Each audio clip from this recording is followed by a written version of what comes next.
there'd been a fire in the Elizabeth Road area of Boston. Police discovered a woman, early 30s, in a flat on her own, dead.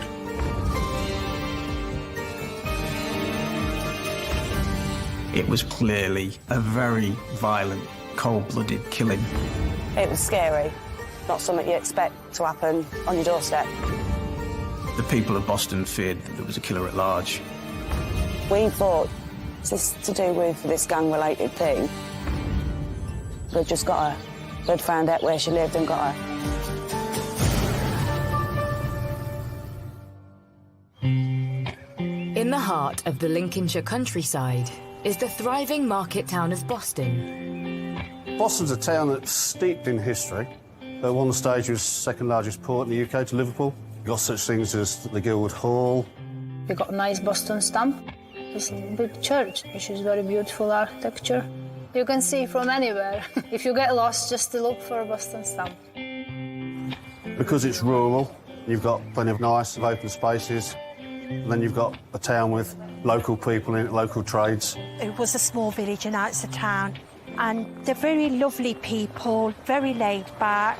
They have a very Bostonian humour about them. Anybody that comes past, it's always good morning. It's not like city life where they just ignore each other. No, we'll be sat on the doorstep having a cup of tea. An old woman or someone comes past, you're like, you all right, good morning? Yeah, you don't know him from Adam, but you just say good morning. Yeah. With its surrounding farmland, Boston has long been a draw for those looking for work. Boston is essentially the vegetable breadbasket of the United Kingdom. About a third of the fresh fruit and vegetable comes from that area in the whole of the UK. Farmers need, packhouses need X amount of casual labour. Boston doesn't hold that amount of casual labour, so that labour has to come in from elsewhere. And that's always been the case all the way back. In recent years, the town has been transformed by the arrival of workers from across Europe. Boston's changed incredibly over the last 20 years with the migration from the European Union. It's had the highest amount of migration for anywhere in the country. The first wave came from Portugal, but gradually as more Eastern European countries came into the EU, it was predominantly Baltic states, Lithuania, Latvia, and then Poland, and latterly Bulgaria and Romania. Many European people here. There's lots of factory and field work jobs around. Many cabbages. That's where you got sprouts for Christmas. So we are not that bad. 33-year-old Marina Urte moved to Boston in 2007 to start a new life for herself. Marina came from Latvia. She found work at a fruit packaging plant, and I think she was fairly popular there and well-liked. She was more crazier than me. No, she was a lovely girl. She was beautiful, quite popular. When she started her work, she'd been offered higher position than other people. She was like a leader. She was known as being quite frank and quite honest, but also a hard worker. She wants jobs done right. She would tell you where to go, what to do and how to do. And if obviously somebody was doing something wrong, she wouldn't be quiet. Quite perfectionist. We were working together in the same factories and we would go out partying sometimes, but I would say most of our time we would spend at the job. Me and Marina, we were similar in terms of career progression and temperament and wanting to improve, earn more money and create more comfortable life for us. Marina had settled into Boston, and with a steady job and a new group of friends, she met 33-year-old Gytis Griskavikas. She met Gytis in 2009. He came from Lithuania. He used to work with us at the factory as well. He was a very nice, intelligent guy, very friendly, very caring. And I just remember that he turned up at our door, taking her out somewhere. They were really happy, they were really in love. And they married quite quickly, I think, in 2010. They have a nice wedding, and she have a nice dress, and it was like a fairy tale, like a big love story. They loved each other, and that was really in love and happy. He was flying and he had all the sparks in his eyes, and Marina, so yeah, they were in love. And it wasn't long before Marina and Gytis decided to start a family together. In November 2010, Marina gave birth to their baby daughter. She was very good mommy. She adored the little girl. She was always calling her little princess, always. Gytis, likewise, was also a good husband and a good dad. They were a normal, happy family. Sadly, the relationship between Marina and Gytis didn't last. But they both agreed to raise their daughter together whilst living separately. And as Marina continued to impress at her job, she began to think big for her future. She was always taking care of flowers, and she always dreamed to have some little shop with many different kinds, and she would sell them for special occasions like weddings or big birthdays. But in the summer of 2016, everything changes when one of Marina's neighbours calls an emergency engineer, believing there's been a gas leak.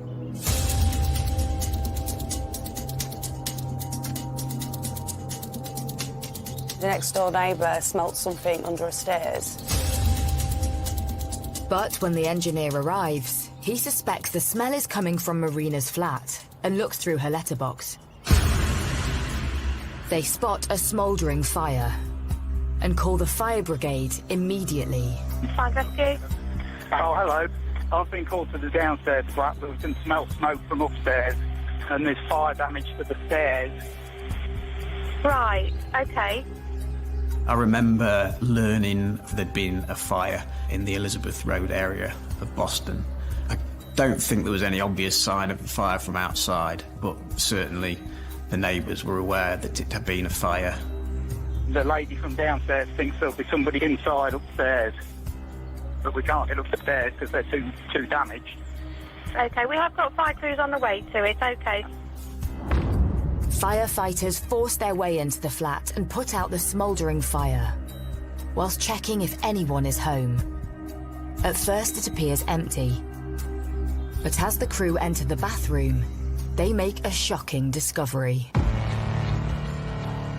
They find a woman, early 30s, in a flat on her own, dead, obviously by strange circumstances, in a bath, no water in the bath, covered in soot, with a hose on top of her. You know, you think, good gracious, you know, how on earth has this happened? Police are immediately called to the scene. I want to know what the cause of death is roughly at that stage. So is it a homicide? Is it suspicious?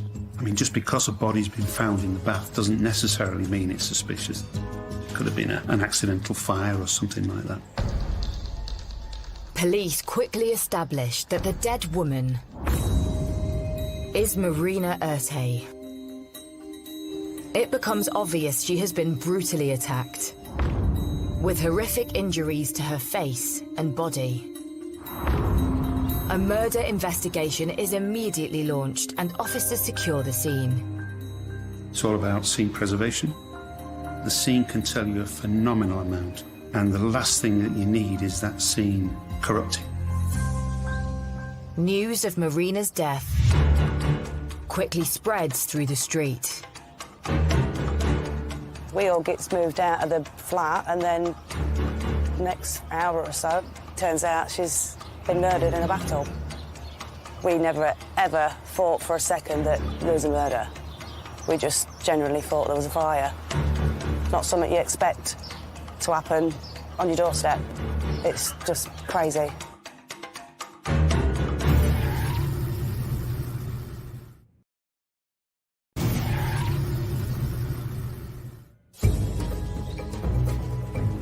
In the quaint market town of Boston, Lincolnshire, the usual tranquility has been disturbed by the sirens of fire engines, and neighbours on Elizabeth Road are stunned to learn that not only was the fire set deliberately, but that 33-year-old Marina Ertey has been brutally murdered. The residents were shocked to learn that it was a murder because initially, like everyone else, they thought it was a fire. Everybody was in shock. You just didn't know how to get your head around it. There was always a police car parked just there on the side. Constant flashes, weren't there? Yeah. Forensic cameras, it was just unreal, wasn't it? It's just not what we expected at all. It is a quiet area, so for something like this just happen, like, I think it did shake everybody up, to be honest. When a crime like that hits Boston, it's very painful to hear. Some Bostonian people, they do feel afraid, they feel afraid going out. It just brings this grey shadow over your community. As Marina has been senselessly attacked in her home for no apparent reason, the community is on high alert. The people of Boston feared that there was a killer at large. It was scary. There was always that worry of somebody coming back. They could have potentially took more lives. It isn't long before Marina's family and friends learn of the brutal attack on their loved one. Someone texted me saying that the fire brigade and police is there, so she's been killed. I was in shock. I couldn't believe. It was my birthday, so obviously from very high happiness I went in deep sadness and proper shock. I thought, what? Is that really possible?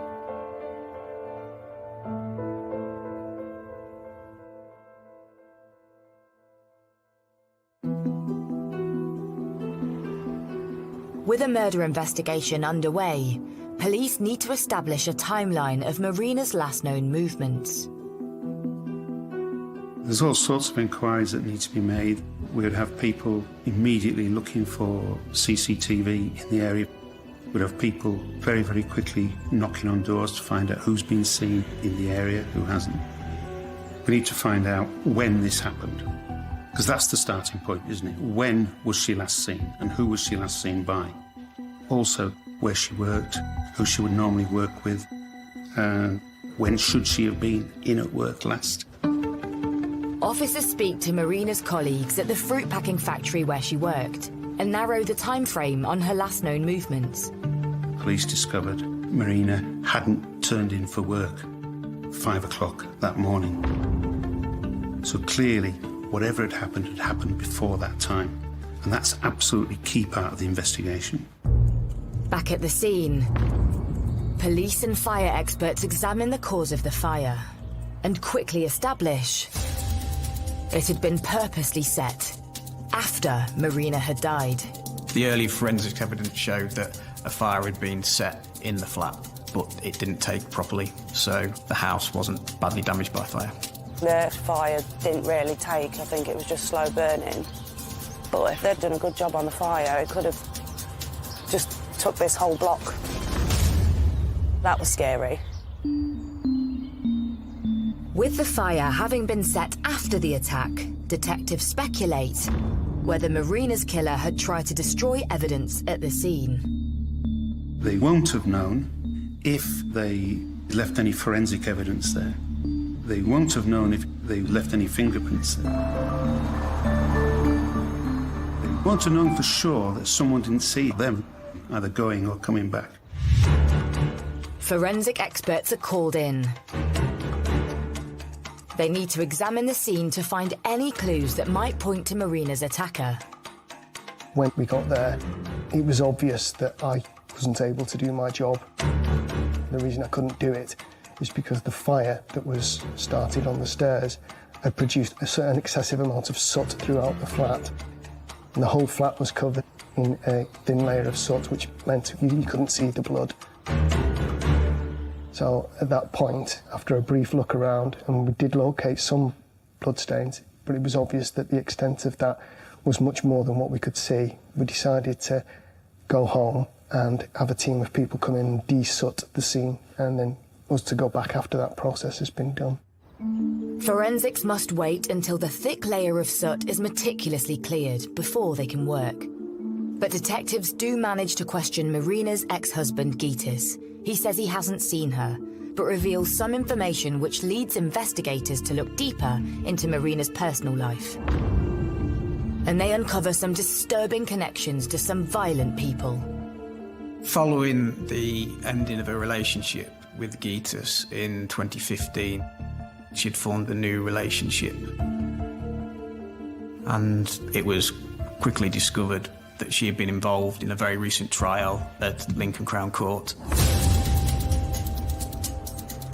She had been charged with perverting the course of justice after her new partner was involved in a violent attack on another group of East Europeans. The man in question is 42-year-old Alexandra Kudryasov. Alexander, he worked at the same factory as well. Alexander was involved in what's it called, criminal activity and deviant behaviours and everything. He's got quite a rough background.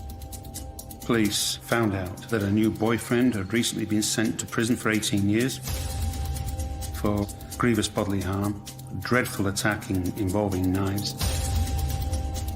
And Marina herself had been acquitted for conspiracy to pervert the course of justice in providing him with an alibi, only a matter of days before her body was found. Clearly, it was an obvious line of inquiry that her death might be something to do with those circumstances. Police want to know, was Marina's involvement in a gang dispute anything to do with her death? Could this have been a revenge attack? One theory that the police would have been exploring is that maybe one members of the group that were the victims would exact revenge on Marina's partner, and the fact that he'd been convicted and was now out of the way meant that, of course, there was no one to protect Marina at the time. Police explore the possibility Marina had become mixed up with a bad crowd through her relationship with Alexander. The theory of a revenge attack takes hold, and the safety of Marina's friends and family becomes a police priority. The fact that a group of East European men have been very, very badly injured by another group of East European men, obviously down in Boston, there would have been tensions between the various people involved, the various families. Clearly, one of the concerns for the police initially was the welfare of the child, and any other family members as well.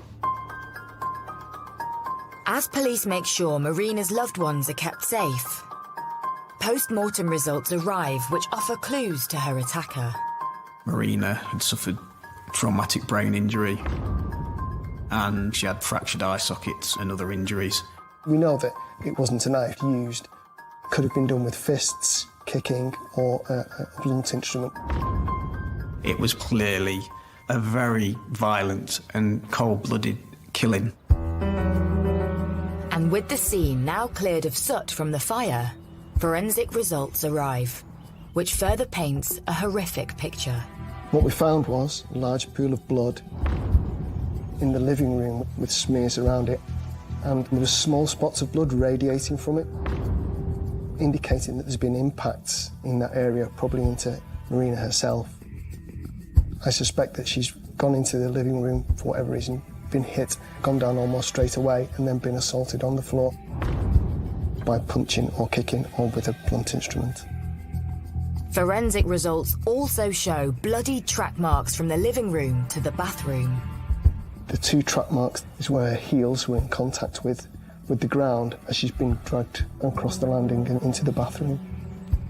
In the bathroom, there were spatters of blood around the bath and on the floor to indicate that she'd been further assaulted in that area. Her body was found naked in the bath. There was no blood-stained clothing, so when it happened, she was most likely naked. And the pathologist said that Maria had actually been drowned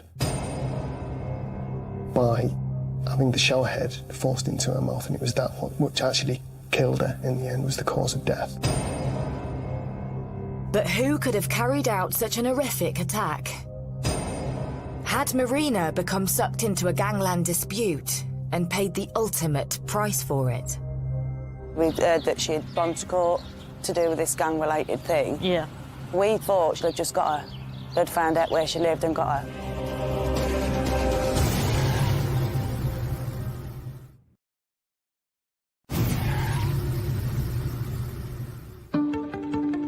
In the Lincolnshire town of Boston, police are investigating the murder of 33-year-old Marina Urte, who was found in her own home beaten and drowned in the bath.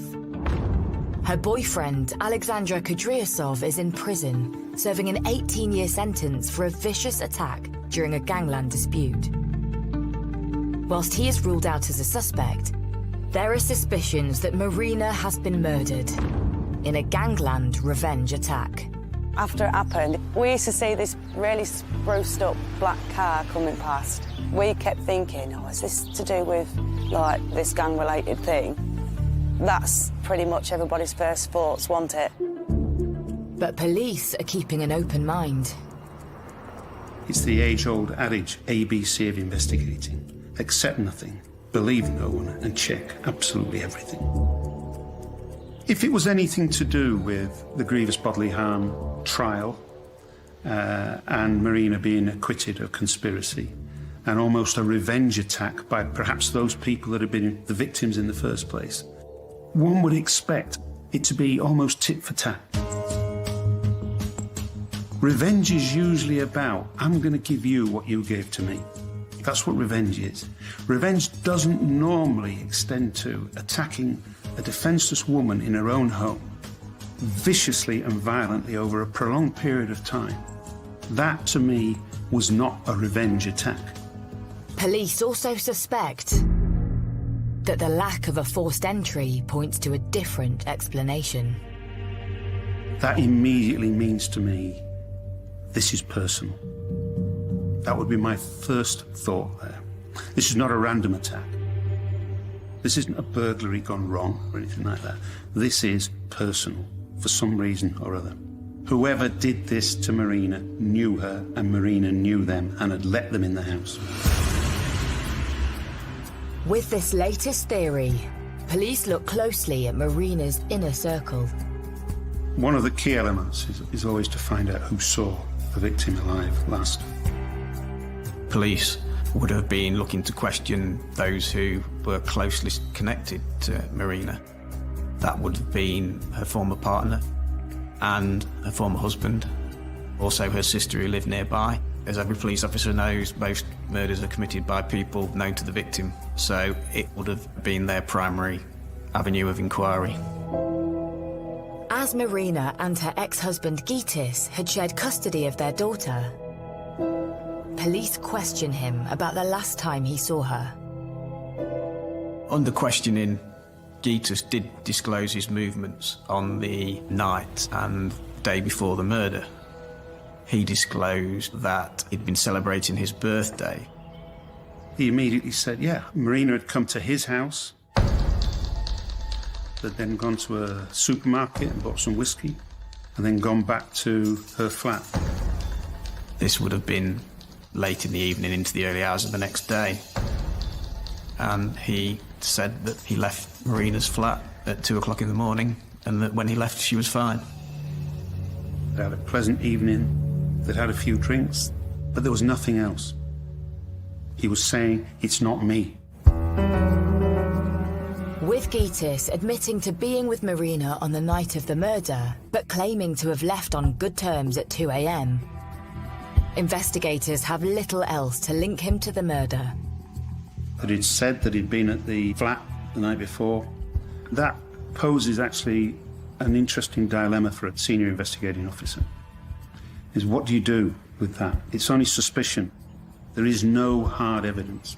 You are hoping you're going to find some hard evidence through maybe forensic examination of the scene, CCTV, or anything like that. But that takes a long time. Even without evidence against Gytis, police need to act fast in case he is in any way connected to the crime. As the senior investigating officer, it's your decision whether to arrest a suspect, and not only whether to arrest a suspect at that time, when you do it and under what circumstances. The senior investigation officer in this case took the view that it was the most advantageous way for the investigation was to make an early arrest. Gytis Griskevicius is arrested on suspicion of the murder of his ex-wife Marina. Won't have been an easy decision.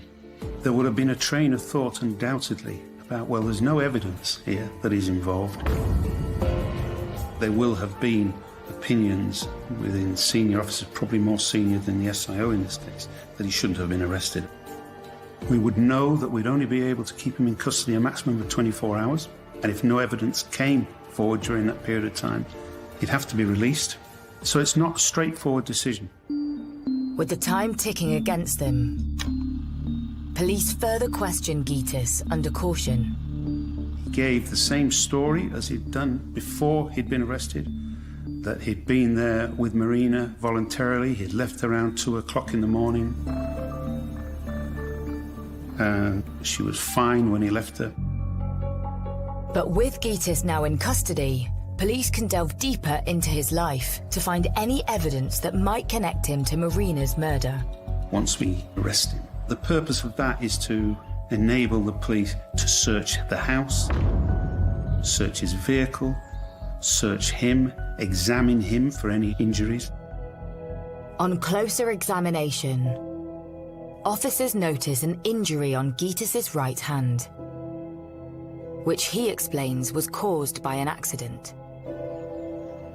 Despite the suspicious injury and Gytis being the last known person to see Marina alive, the police have no further evidence.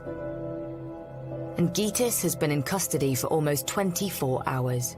One has to make a decision. Have we got enough evidence here to charge him? Clearly they hadn't. Gytis is released on bail.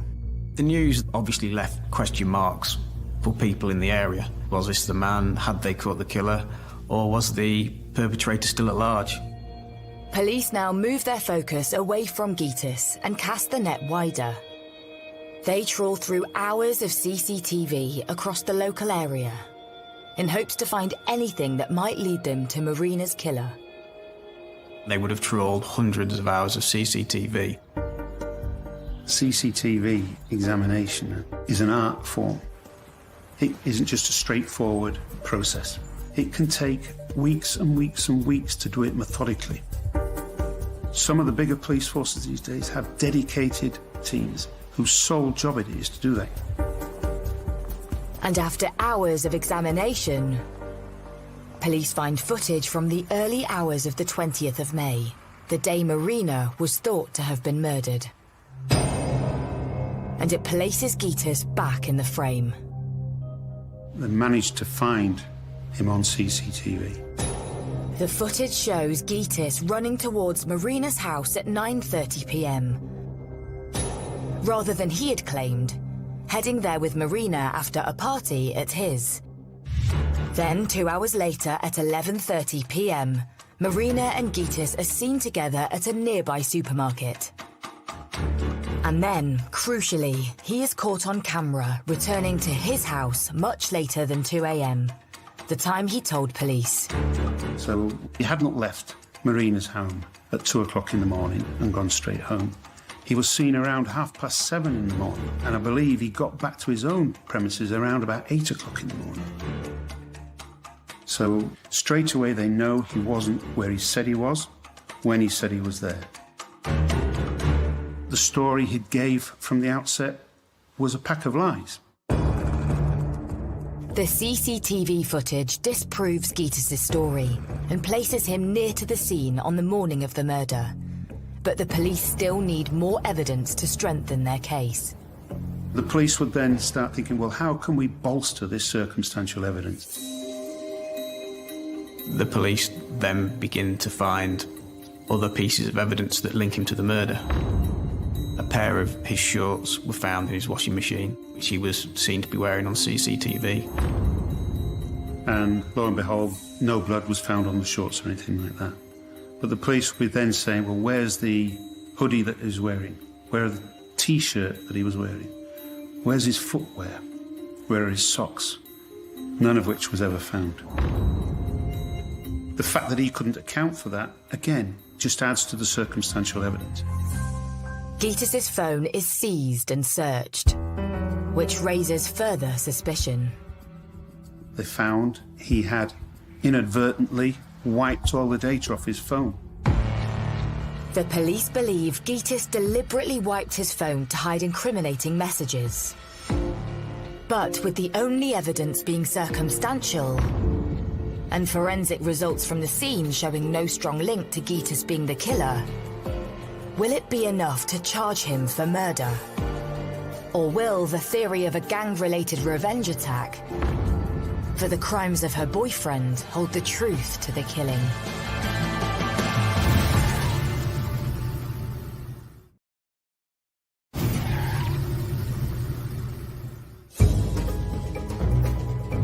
Lincolnshire police are investigating the murder of 33-year-old mum Marina Urte. And although they have circumstantial evidence that links her ex-husband Gitis Griskevicius to the crime, they are lacking forensic evidence. Meanwhile, her new boyfriend is serving 18 years in prison for a violent assault on a rival gang, and there's a theory Marina could have been killed in a revenge attack. Then the police make an announcement. The Crown Prosecution Service has decided to send the case to trial. And it's Gitis they believe is the killer. Following the CCTV and other pieces of evidence, Gitis was rearrested and charged with the murder. Gitis pleads not guilty. And with the evidence being mainly circumstantial, the police have their work cut out to prove there is enough to convict him. Certainly the lead-up to a trial for murder involves a phenomenal amount of work. Making sure the evidence is presented in the correct fashion, making sure witnesses turn up. My feeling at the beginning of every murder trial I've been involved in was a fear of being perceived to have let the victim and the victim's family down. They are completely beholding upon you as an individual to bring some justice for their loved one. In March 2017, the trial into Marina's murder begins at Lincoln Crown Court. And as Marina's friends and family enter the courtroom, they come face to face with her alleged killer. When I came in, he looked at me with the eyes full of almost tears, and he looked at me as if I didn't do it.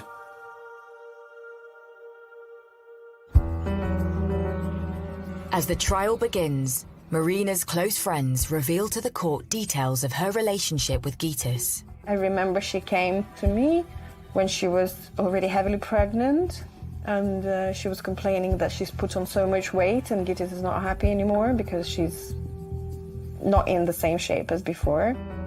So I did notice that something was off.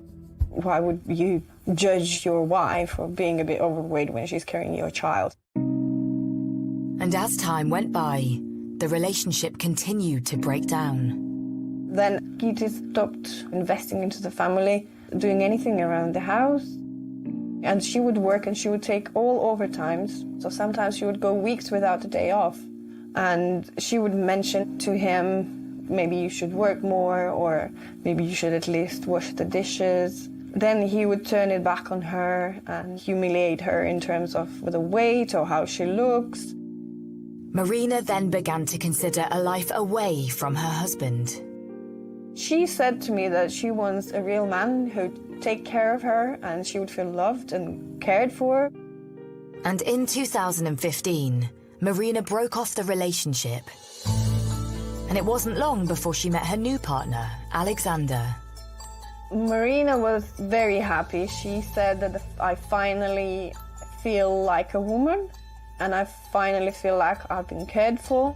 He gave me a perfume, and she said that over all these years with Gitis, he never gave her anything like that.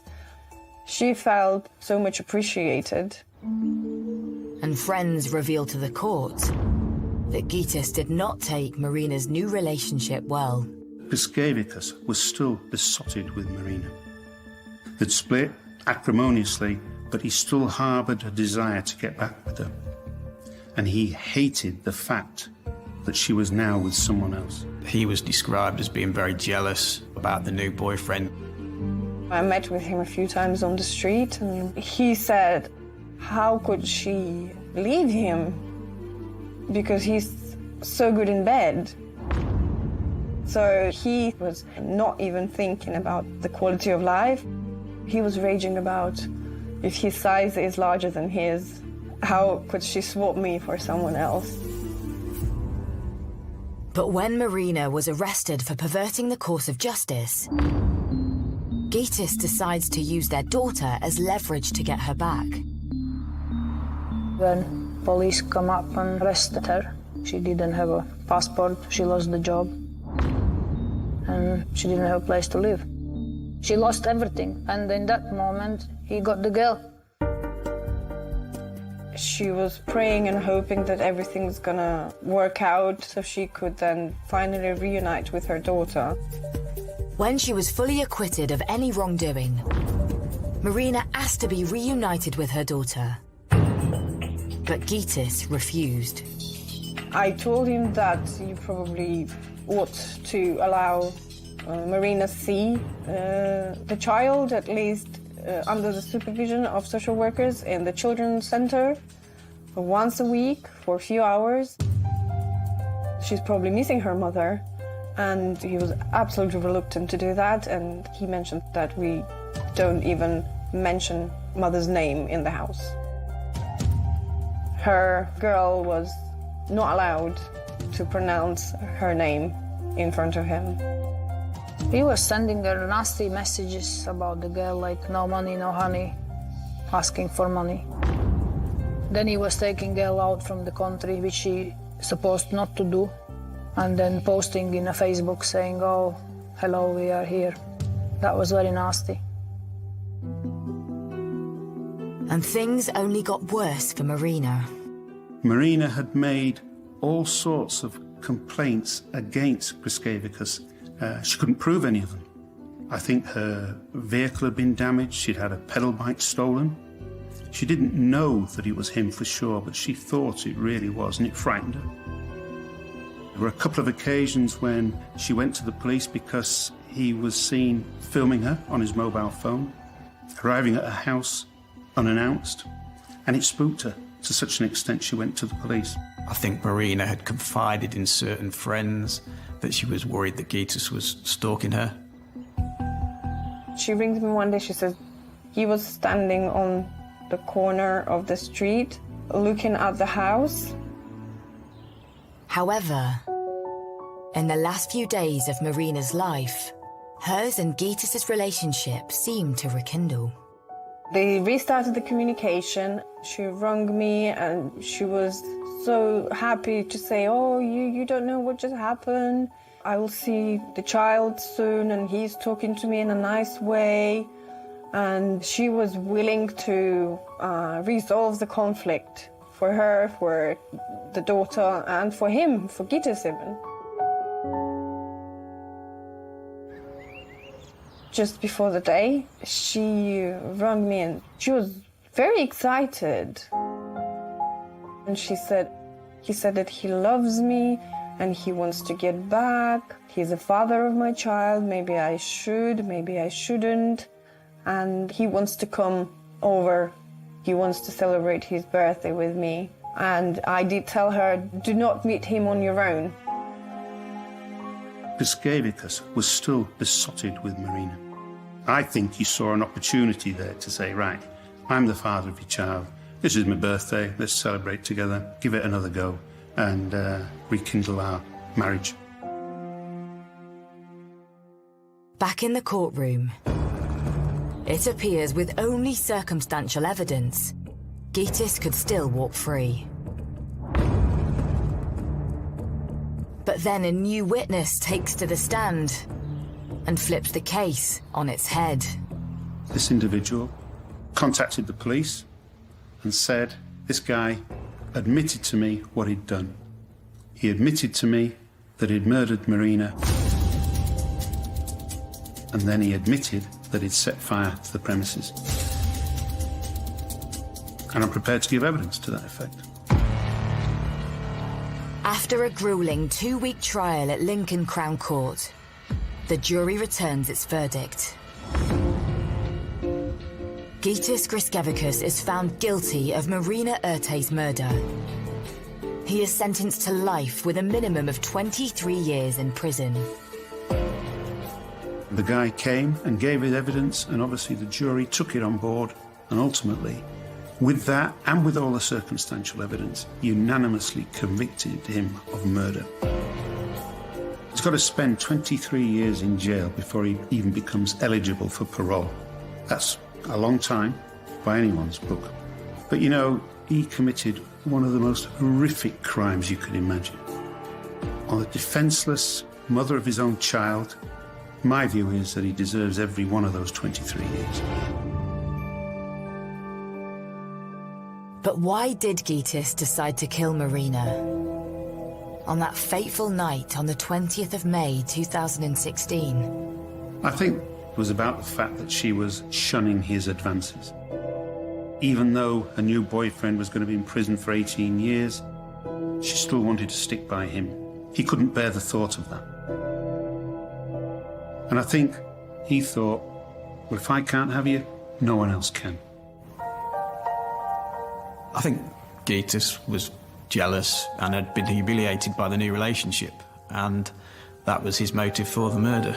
He'd taken the poor woman, battered and beaten, from one part of the flat to another, where he attacked her again, bundled her into a bath, and then drowned her with a hose. I mean, how callous and calculating can you get? And for Marina's neighbours, her killing still haunts them to this day. I always get the question, did you not hear anything? I'm like, no, I didn't. I'm like, so wish I did. It was in my mind for a very long time, thinking, why the hell could I not just hear anything? And then maybe we could have given her some hope. No matter how much danger I'd be in, I would have busted through the door and tried to help. 100%. If I'd have heard anything, I'd have gone straight in there and tried to help her. Even though I'd be putting myself at danger, I'd still help her, because nobody deserves to lose life like that. And for Marina's friends and family, with the case behind them, they are slowly coming to terms with a life without her. The biggest thing I miss about Marina is her liveliness. She was very, very positive girl, full with ideas, full with life. I miss everything about her because I don't have anyone similar to her. She was a very good friend, and in my difficult situations, when I'm so upset and I'm so down, I know that she would be the person to turn to. She would just tell me, everything's gonna be all right. Don't worry about anything. Everything's gonna be perfect. And she had so much power in these words that I would straight away feel better. Yeah.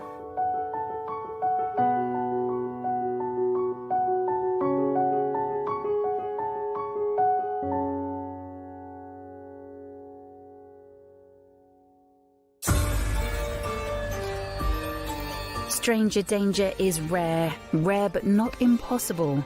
The chilling Murdered at First Sight is new Wednesday at 9 on Sky Mix.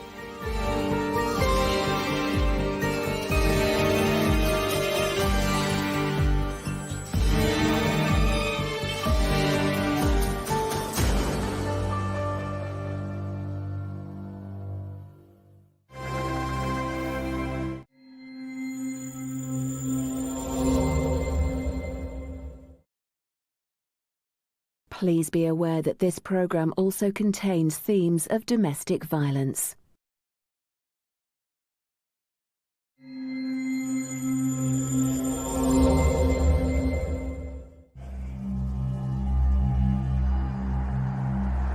It's unusual that a murder offence is captured on CCTV. Very harrowing. Police boys. There's actually a dead body in the ditch. Couldn't even recognise her. Black eyes. Everything was just basically swollen and bruised. He's an animal. Really, he's destroyed my family. He started like kicking me and punching me, and I was terrified. We had to take a dangerous offender off the street. He's just evil. He's took a mother away from her 5 children. That's the monster.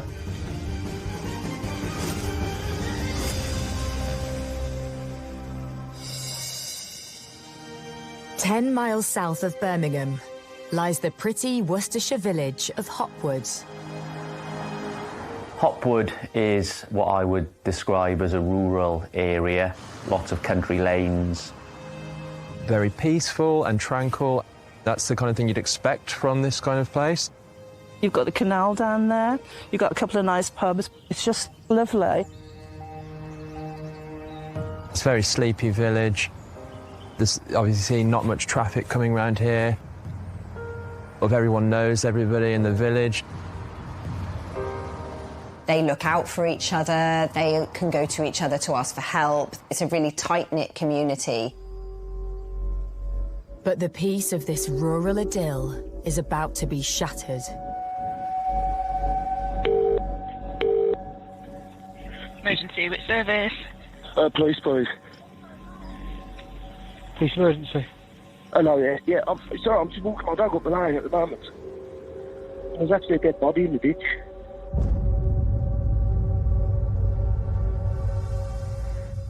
Just before 6 a.m. on that morning, dog walker walking his dog in Wast Hills Lane, and the dog came across a pile of leaves. And the dog walker then discovered there was blood underneath the leaves.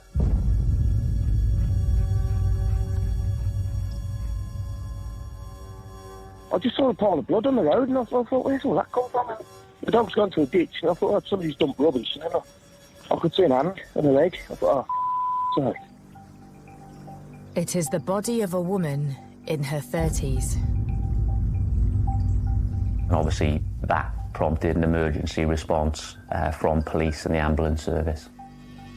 To find a scene like that is incredibly shocking, especially in this area. Might have been hit by a car. I'm not sure. Can you get them as quick as you can? Medics pronounce the woman dead, and it is deemed as a potential hit and run. Upon receiving the report, the police attended the location and immediately set up a crime scene, preventing others from accessing the road, so that the investigations can begin into what had happened and how it had happened. West Mercia's Detective Chief Inspector Jerry Smith heads up the investigation. We're currently standing in Wast Hills Lane, in the actual inner cordon in the scene itself. The pool of blood was located around this area. And then what you actually had as well were drag marks in blood leading across the road, which was obviously where the body had been dragged to place it in the ditch. The body was covered in debris and vegetable matter.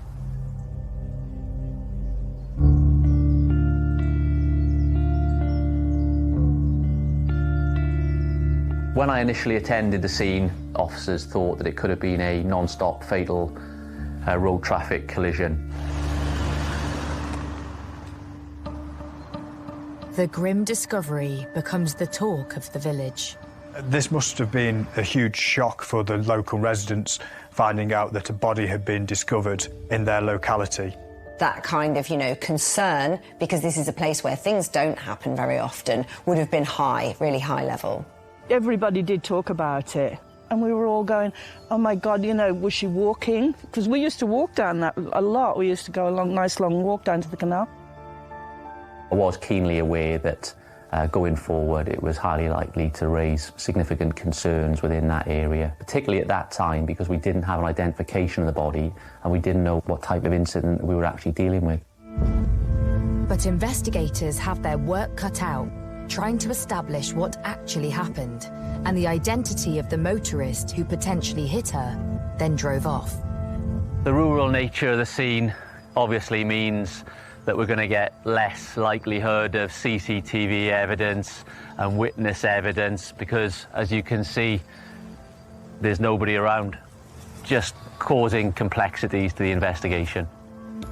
The police carry out an immediate investigation. They will have spoken to witnesses at the houses nearby, knocking on doors to see if anybody had heard or seen anything at the time, as well as conducting painstaking CCTV inquiries to try and identify the movements of the deceased. The next priority in an investigation like this is to identify the body, to work out who this woman is. The police identified a rucksack at the scene.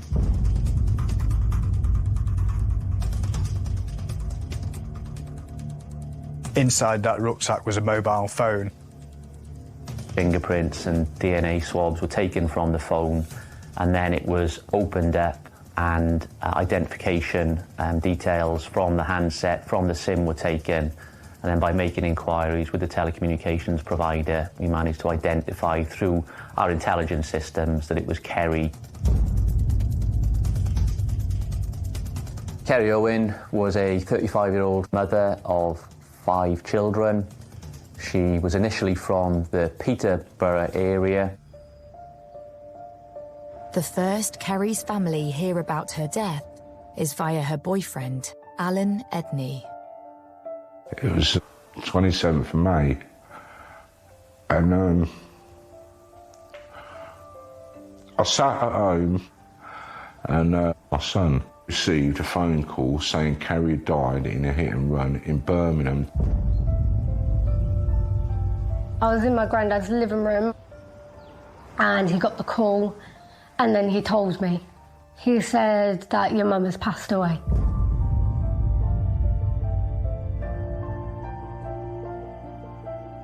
Everyone was just upset and shocked. I got a phone call and he said to me that they were out camping and she ran off and got hit by a car and the car drove off. And he says, we was running across the farmer's field and there was a gateway. He says, I think I thought I slipped and went through the gateway and I looked at the side of me and Kerry lay there with a hole in her head.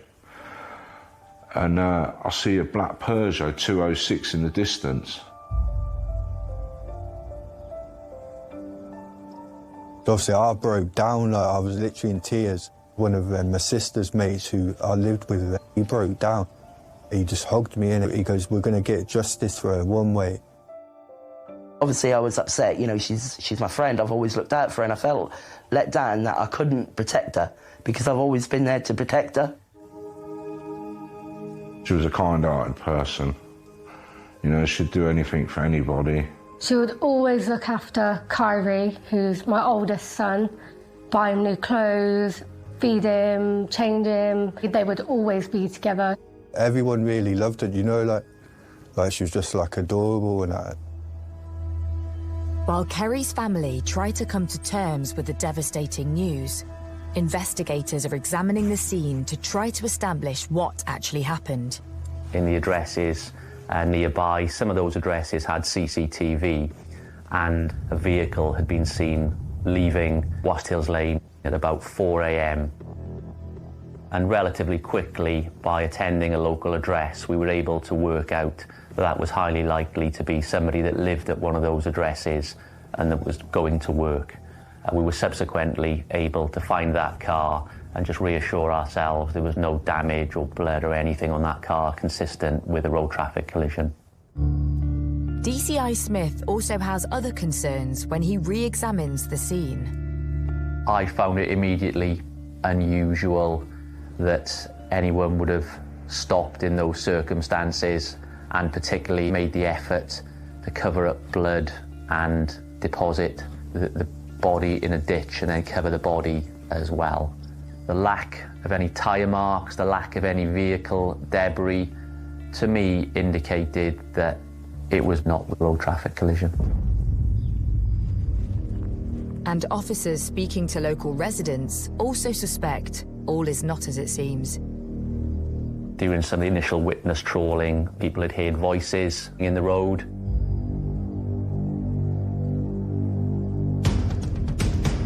CCTV from a nearby address points towards the area in the lane where the voices are coming from. It didn't cover the scene, but crucially what it did have was audio. At approximately 4:05 that morning, you start to hear voices. It's difficult to hear, but it's clear there's two people and that someone is distressed, and then gradually those voices turn into screaming. There's some significant instance of violence occurring at that time in the road, and that lasts for about 5 minutes. I wasn't dealing with a road traffic collision, and it was highly likely to be a homicide.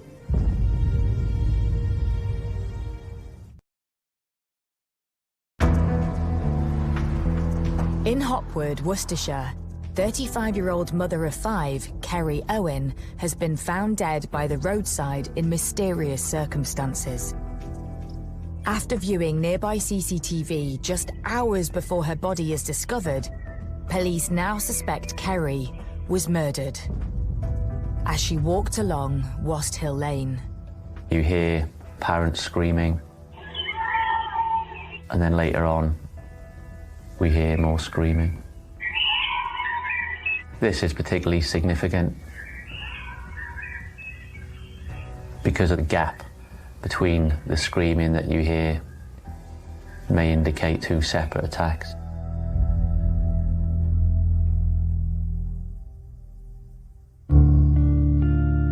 Meters before Kerry's final resting place, police uncover evidence of that first attack.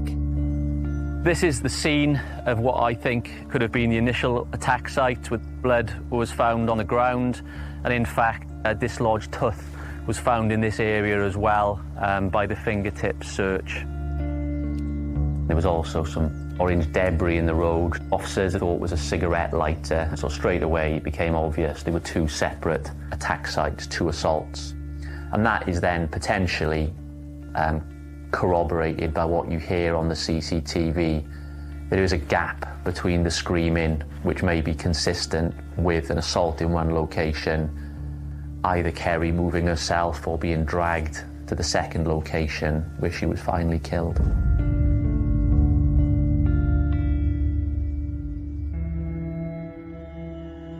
When the post-mortem results come back, they reveal more about what happened to Kerry.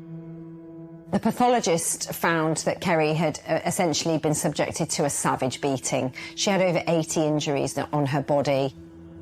She suffered significant facial injuries. She had fractures to her nose. She had a tooth knocked out. She had a fracture to the hyoid bone in her neck. The injuries were terrible. The final conclusion was that Kerry had died from blunt force trauma. Basically, she had been beaten to death. We obviously had to identify her. You couldn't even recognise her. She was all swollen, she had black eyes, they'd had to shave all her hair off. Everything was just basically swollen and bruised. She had a hole in her head. Obviously, I wanted to go and see her, and my niece, she was like, "Nah, don't, because it's going to scar you for life." She goes, "It's not a nice sight." I just felt sick, you know, to think that how can somebody do that to somebody who won't even fight back? Kerry wouldn't have fought back. The injuries are more consistent with a sustained attack. They aren't really consistent with a hit and run. So that's question marks over Alan Edney's story.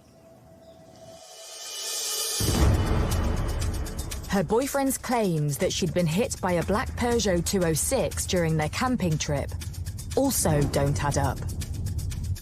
If that happened to me, I'd be devastated. I'd be crying my eyes out. I'd be absolutely destroyed. He was so calm. I thought it was a bit funny because I've known Kerry 21 years, Kerry doesn't do camping, you know, so I thought that seemed a bit strange. I used to buy and sell cars and everything. I've never seen a Peugeot 206 black one in years. Must be a proper collector's car. It was unbelievable.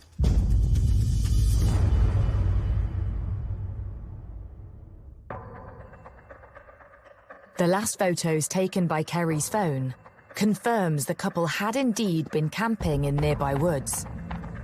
Officers seek out and find their campsite. But something else about Alan's story doesn't stack up. Edney's account was that they had come from the campsite and for some reason decided to have a race.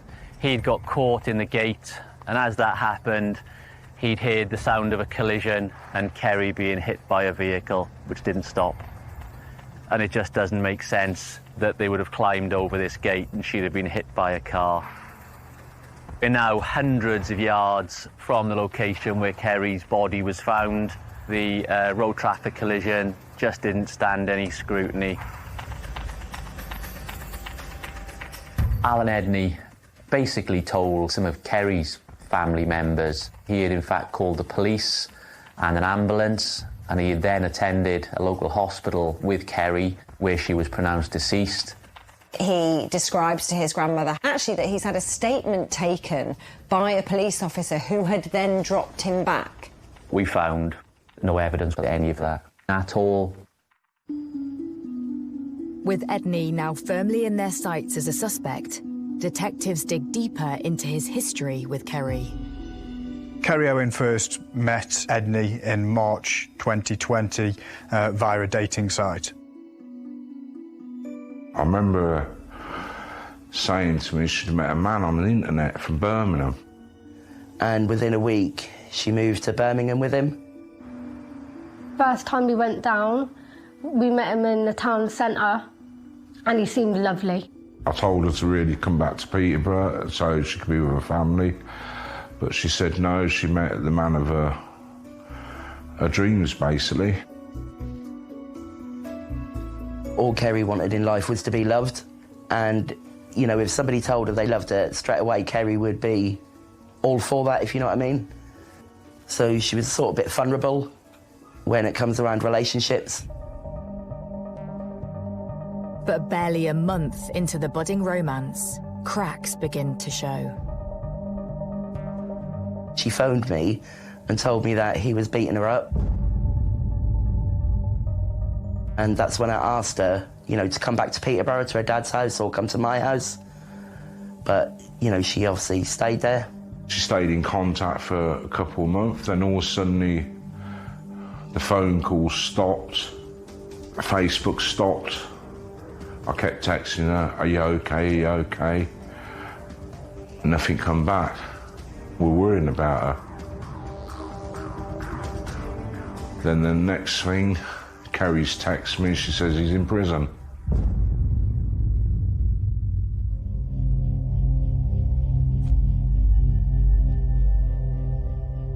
In 2021, there was a serious incident where Kerry and Alan's mum had taken a short holiday to Blackpool, and that resulted in a serious assault where Alan assaulted Kerry and his mum.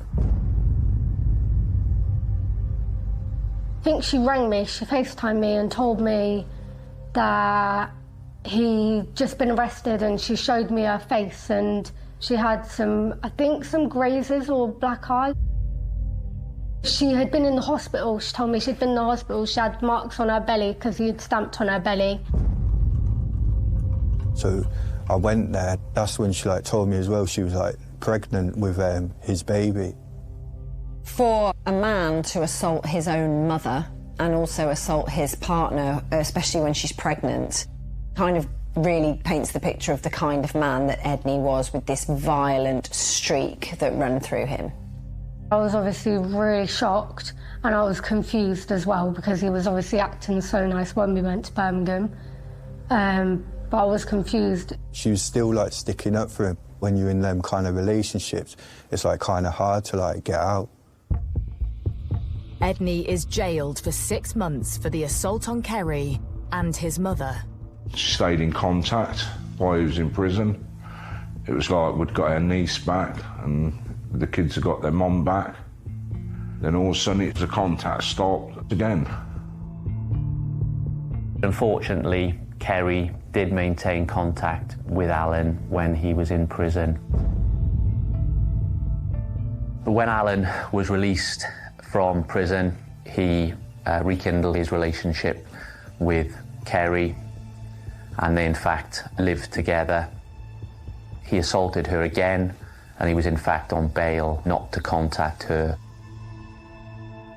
Detectives uncover more worrying incidents involving Edney. I went down there on bonfire night and we all went round there, we done fireworks, and Alan got very drunk and my mum had told him to stop drinking.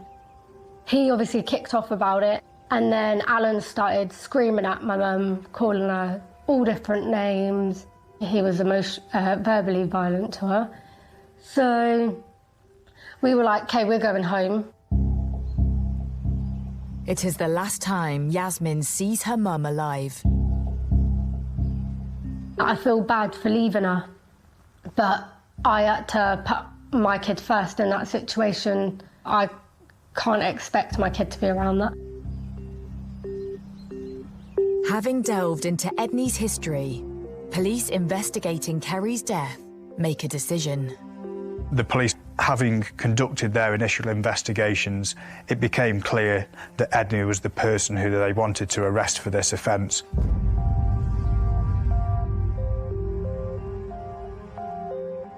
Once we'd identified a location for him, an address on the nearby Hawksley estate that was within walking distance of the crime scene, was in fact his grandmother's address.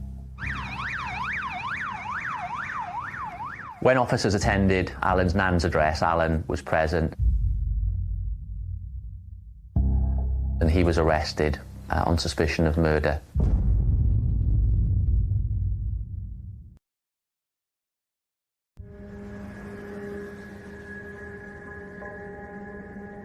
Police investigating the murder of mother of 5 Kerry Owen in Hopwood, Worcestershire, have arrested her partner, Alan Edney. Edney was arrested on the evening of the 27th of May 2022.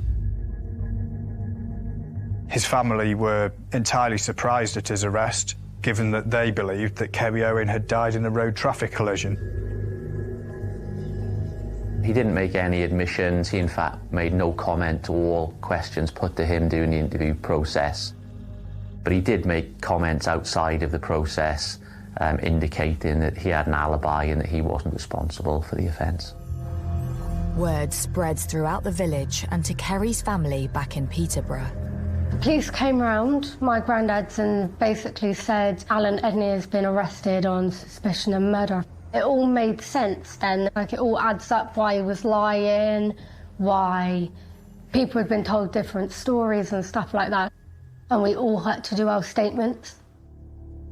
Meanwhile, police uncover more evidence about Edney's behaviour. Our investigations into Alan Edney's history demonstrated that he had a significant history of domestic abuse on intimate partners, but also on his family members. There seemed to be a pattern where alcohol was a significant trigger for that offending behaviour. And we found a number of incidences in Alan Edney's past of significant domestic violence. One of those occurred on New Year's Day, 2018.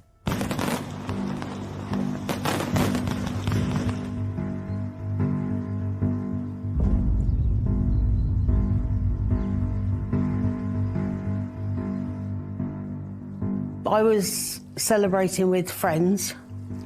I came back and I heard my friend screaming. So I've gone all the way up and she's opened up the door, bright red-faced. I went, "You're right." She went, "Yeah, just like come in." And then I was dragged into the bedroom.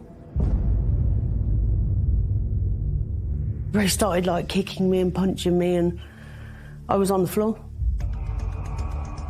I did not do anything for him to do anything. It was just automatic kicking and punching. He was drunk. He'd been strangling her with a broom. You could physically see the broom was on the bed. At one stage I could get up so I could move because he went after her again. So I thought, this is my easy way to get out. But I went the wrong way. And I went towards the window.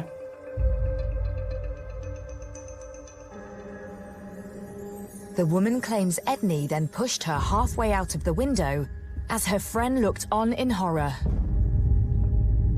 Next minute I know is I'm looking down. Well, I was literally near enough out the window, and she literally dragged him back to pull me back in. I'd come back and he started kicking me again, but he was kicking me in the side, in the stomach, in the legs.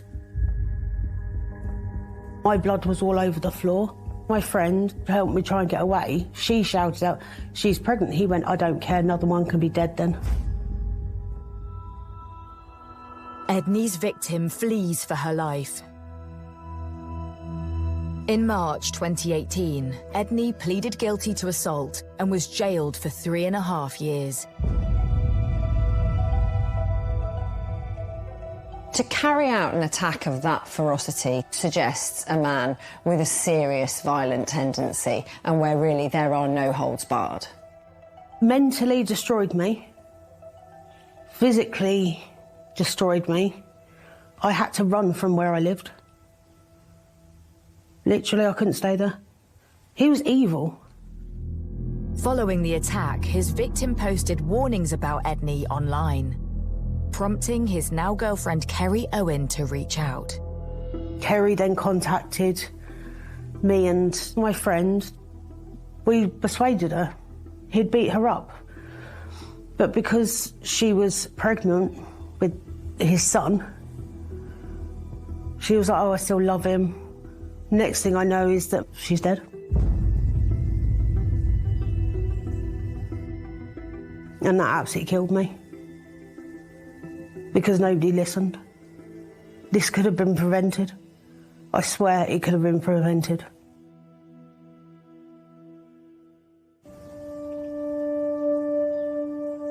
With Edney in police custody being questioned over Kerry's death, her family visit the scene of her murder. So we stopped the car, and then we went and laid, like the flowers, but you could still see Kerry's blood on the road, and that's what got me, is like I had to walk away. Felt like she was there kind of thing. And this man and lady pulled up in a car, and I said, "Do you know what?" I said, "Whoever found her must be destroyed." And this bloke says, "I didn't want to tell you, I'm the man who found her." And basically destroyed him. What kind of person could just leave someone laid in the road? She's just been left in the middle of nowhere. This Alan Edney, he's ruined everybody. From the person who found her to our family. Really, he's destroyed my family. With Edney refusing to answer police questions, detectives need to build a case against him. They continue trawling CCTV from local residents to piece together his movements leading up to the murder.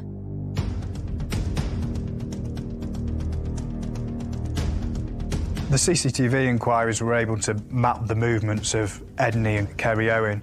It showed that they'd been together in the afternoon of the 26th of May. For some reason, Alan and Kerry had decided to go camping in a wooded area near Wast Hills Lane. They had gone to the wooded area earlier in the daytime when it was light to set up the campfire, and there's pictures on Kerry's phone of a makeshift shelter and a lot of wood stacked up.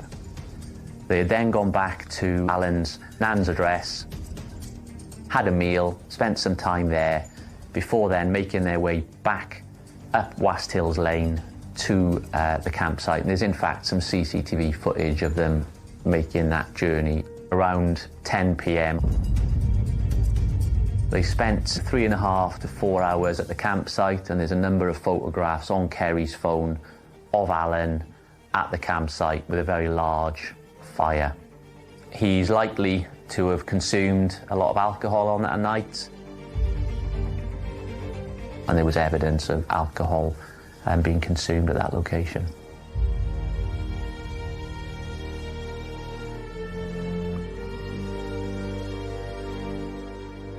For some reason unknown, they decided to leave the campsite in the early hours of the morning. At around 4 a.m, the sound of an argument breaks out between the couple on CCTV. Then Kerry is heard, fighting for her life.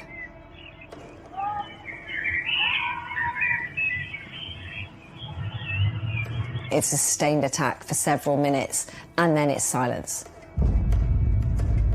Police then make a breakthrough.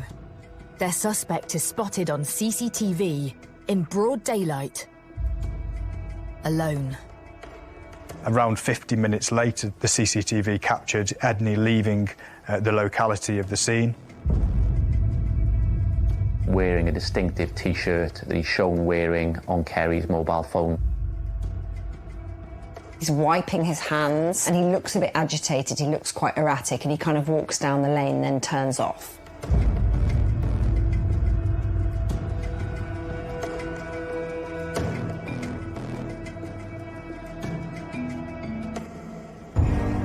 A search of Edney's home seals his fate.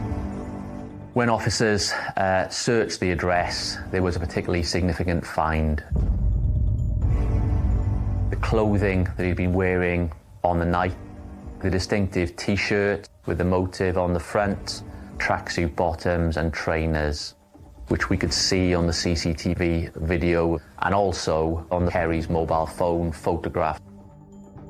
That was found in a bin bag behind a cupboard in the kitchen area of the address.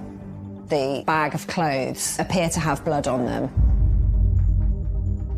The police submitted the clothing that had been hidden by Edney for DNA analysis, and the blood on that clothing was found to be Kerry Owens. Everything is starting to come together for the police in their investigation. 3 days after Alan Edney was arrested on suspicion of the murder of Kerry Owen, the Crown Prosecution Service made the decision to charge him with murder.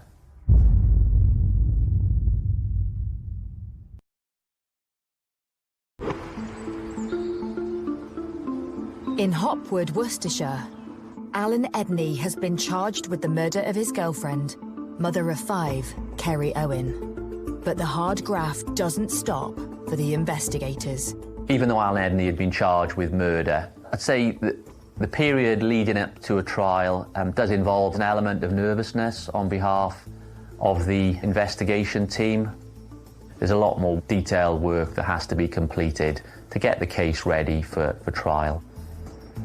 The police will still carry on trying to gather as much evidence. They're still pursuing anything they can to really kind of seal this case. We had employed a number of forensic experts in the case. One of those was an odontologist. By ensuring a detailed fingertip search of the scene, we'd managed to find a tooth, and the odontologist was able to mechanically fit that tooth into Kerry's jaw to show that her tooth had been knocked out during the assault. Linear marks were found on Kerry's face. I was concerned that could have meant there was a weapon that had missing, because we were never able to get any support from a forensic expert that Alan Edney's wear was what had left those marks on her face. But ultimately there was not any evidence of a weapon being used, and it's likely that he'd used his hands and feet as his weapons. The CPS and the police think it's built up a really strong case against Edney, but it's now over to the lawyers and for the case to go to court.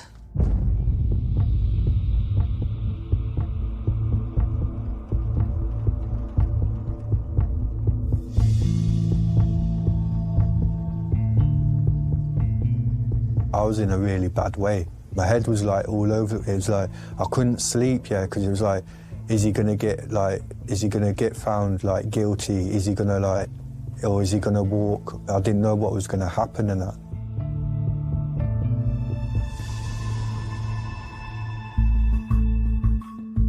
Kerry's family come face to face once again with her killer. I was nervous, and then obviously during the court case, I was even more nervous. He was just sitting there, giving me like evil looks. I just stared at him. You know, if looks could kill, he'd have been dead. Just to let him know, like, he might have took my niece's life, but he's not took the rest of ours. Do you know what I mean? My sister, he was laughing in her face in the court, like he just didn't care. There was just no remorse or sadness whatsoever when this is a woman who's had your baby. He had no remorse for what he'd done. The court hears the harrowing evidence of Kerry's last moments. They did say, we're about to play it. If you would like to leave the room, then leave.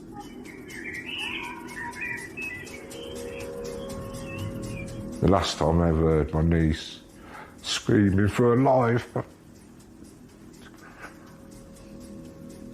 was on that man's CCTV. So, it's horrible, really. And then you get told in the court he was still kicking her and beating her after she was dead, basically. So he must have beat her to a pulp.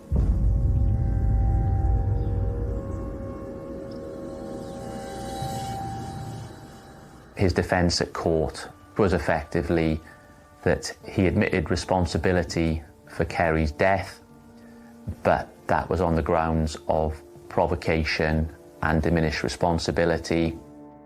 Edney's defence was essentially that Kerry had brought up on the night issues around him being abused himself as a child, and then that had provoked him into acting the way he did. Edney blames his brutal attack on mental illness and a loss of control. The psychiatrist agreed that Edney suffered from a mental abnormality. However, we were able to prove that that abnormality of mind did not contribute towards his behaviour on that day. Part of the evidence put forward was the previous assaults upon both Kerry Owen and other partners. That helped us prove to the jury that Edney knew what he was doing when he killed Kerry Owen. The prosecution also outlines how calm and collected Edney was in the aftermath of the crime, and how he spent time covering his tracks. At that time of year in May, leaf matter would have been readily available. He used some of that to cover up a significant pooling of blood in the middle of the road, but then he also dragged Kerry's body into a deep ditch nearby, deposited her in there, and then covered her with a significant amount of vegetation which he took from undergrowth nearby. It was really important for the prosecution to paint a detailed picture of the web of lies, the accounts that he provided to his own family and Kerry's family, and we didn't find any evidence to show that Kerry was likely to have provoked him to violence in that way. In fact, Edney hadn't lost his control. He knew exactly what he was doing.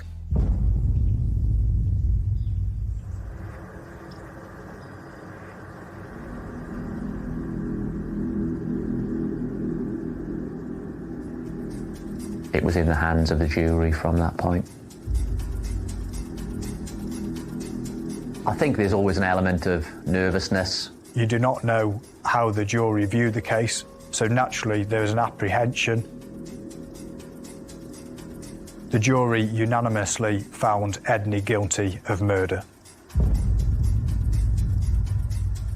We were all well happy. We were all jumping up and down on the seating area. We were all bouncing up and down on there, shouting.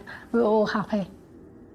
I think the overwhelming emotion was one of relief that we had delivered justice for Kerry Owen, her family, and also to help to protect the wider public from Edney. Alan Edney is jailed for life with a minimum of 20 years. He is, in my view, a significant danger to women, and I think that result protects other women from potentially becoming similar victims. It ensures that Edney will be behind bars for a very long time. Justice was served, but I don't think the sentence was hard enough. It's basically probably destroyed our family. The man's evil. He's took a mother away from her 5 children. That's a monster. Hopefully he'll never get out. You know, the best thing to him to do is die in jail.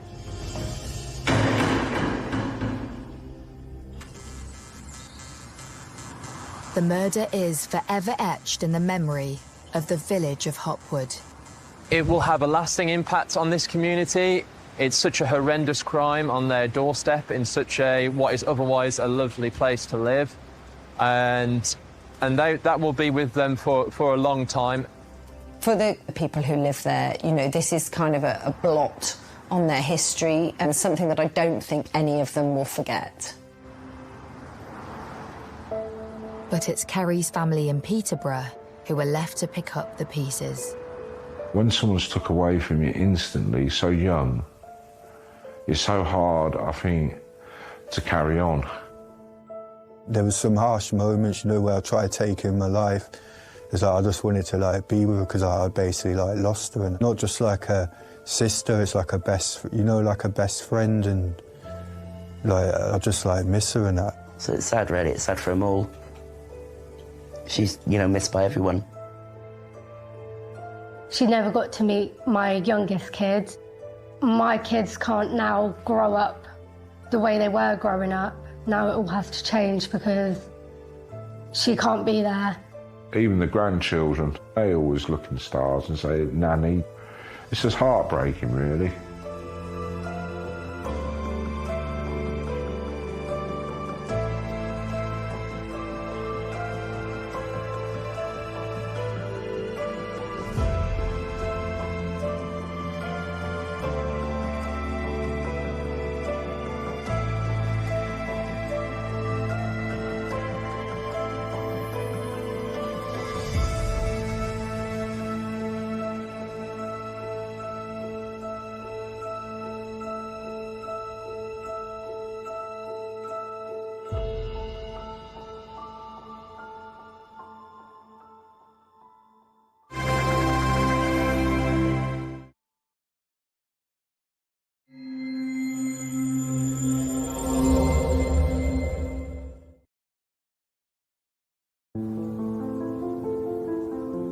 It was a real shock because, you know, he was a neighbour.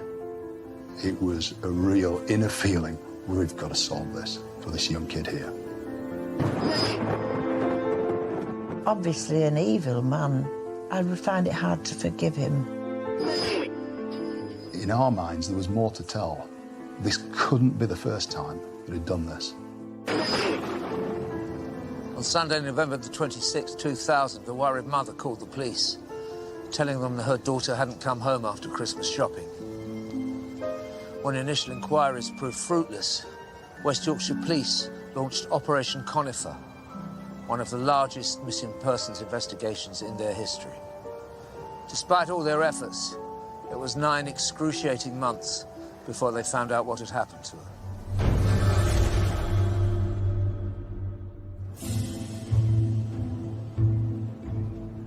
Bramley in West Yorkshire is a suburb of the city of Leeds.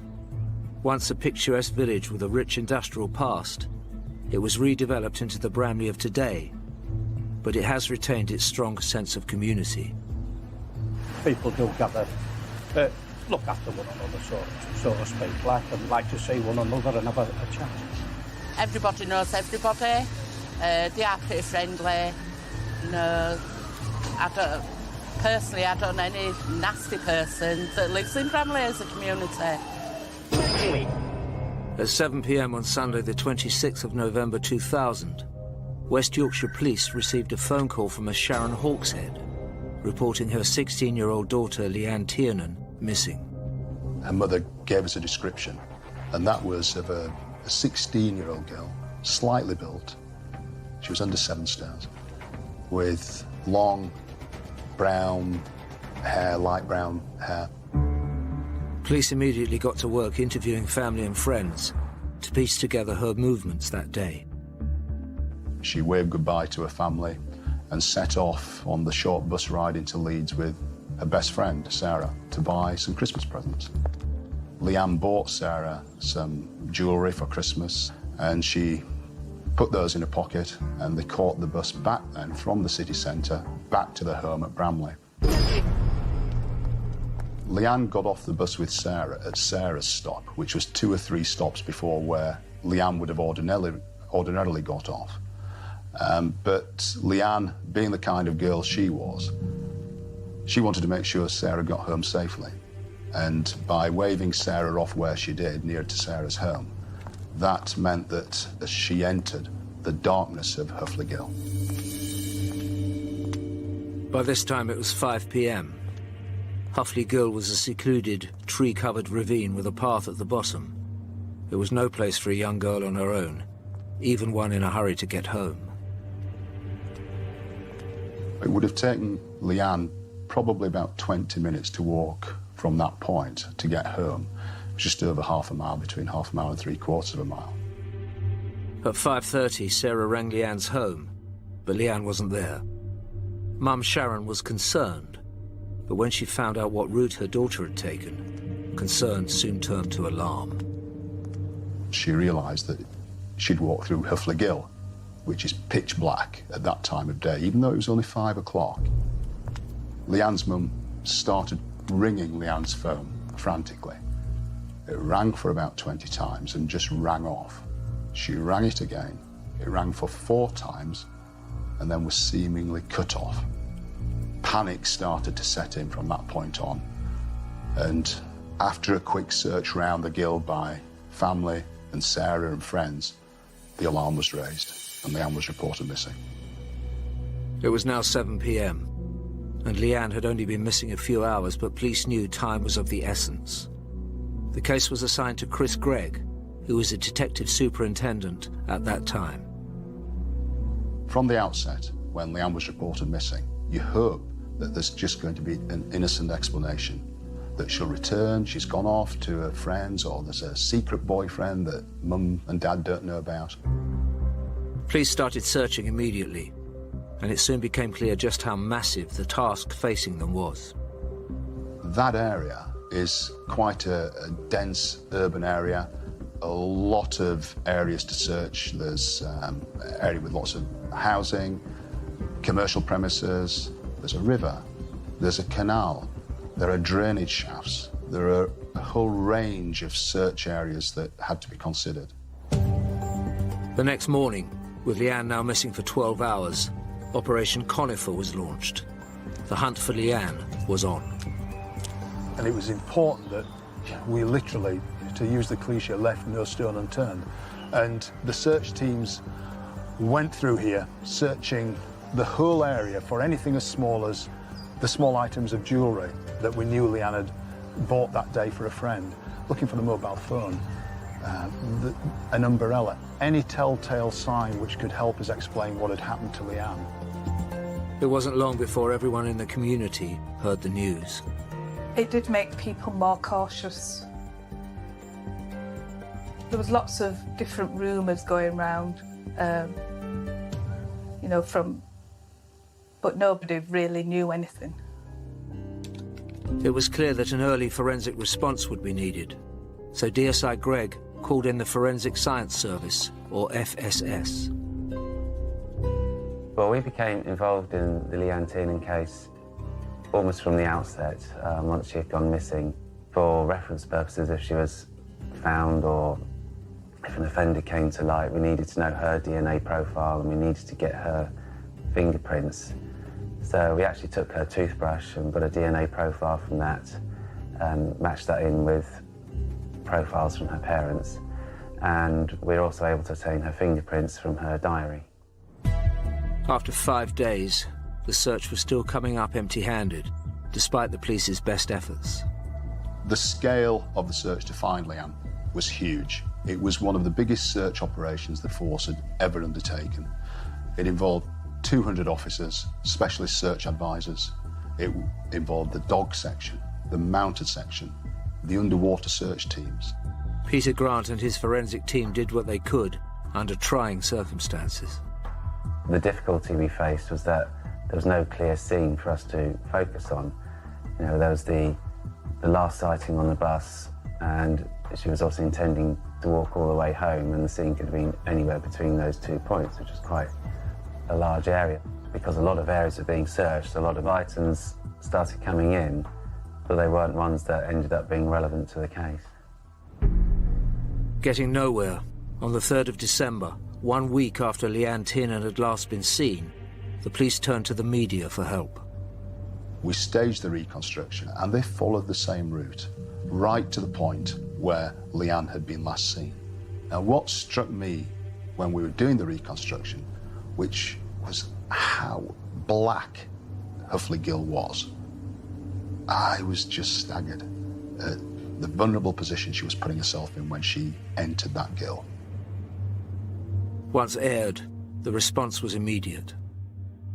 Following the reconstruction, we were starting to piece together some interesting sightings that people were telling us about and sounds that people had heard, and 2 were of interest to us. One was a lady who said that in the weeks leading up to Leanne's disappearance, she'd seen a man, a rough-looking guy, with a dog, hanging around the entrance to Huffley Gill. And she was a little bit uneasy about this guy because he was trying to engage the children into conversation, the school children. Straight away, the police got the witness to describe the man she'd seen, to produce an image. Another lady remembered hearing a scream around the time that we know Leanne would have just about entered the gill. And that, again, it might have been connected, it might not, but these 2 pieces of information were important to us. On December the 4th, police published the EFIT. We were looking at people in that area who walked through the gill with dogs, and we questioned and found lots of them. We eliminated them all. With the search still in full swing, officers found out everything they could about the schoolgirl they were looking for. Leanne was a typical 16-year-old girl who was a lot to live for. She had this radiant smile. She would do anything for anybody. She looked after her grandma, went to church with her, even though she wasn't particularly keen on going to church every Sunday morning, but she did it for her grandma's sake.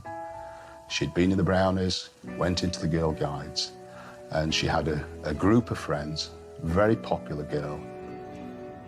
Sister Janet Durbin was the minister at the Methodist chapel where the family worshipped.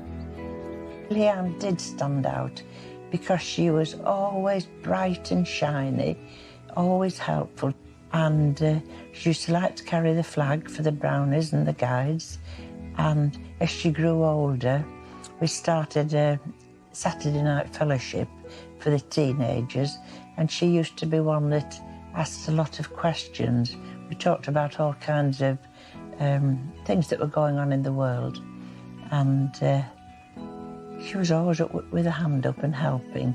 And then Leanne used to like helping in the kitchen, preparing the pizzas and chips and things. It's just a normal young girl. After 3 weeks, there were still no useful clues, yet police kept on going. All the time, you're racking your brains. Where is she? What can have happened to her? We've searched 1,100 houses. We've searched drainage shafts, wells, railway lines, canal. We even lowered the canal, almost pulled the plug out and drained it down because it was easier and quicker to search it that way over 3 miles. And we still hadn't found her. Over the next few months, police continued searching and questioning people of interest. But it was as if Leanne had disappeared into thin air. the feeling and the belief that they will still be found safe and well never goes away. And I'm sure that is the case with anybody who's facing that particular situation of a young loved one particularly who's disappeared, that they'll be found ultimately. And personally and professionally, you know that the chances of being found safe and well are slim. By July, Operation Conifer was in its 8th month, and although the physical searching had all but ended, the police hadn't stopped looking. The network across the UK was fairly extensive that Leanne was missing, and we were getting calls periodically that a body had been found, and we were checking out. We got Leanne's DNA, so we could quickly eliminate anyone who had been found during that intervening period while she was missing. On August 20th, 2001, almost 9 months after Leanne's disappearance, DSI Greg received some news that changed the investigation completely.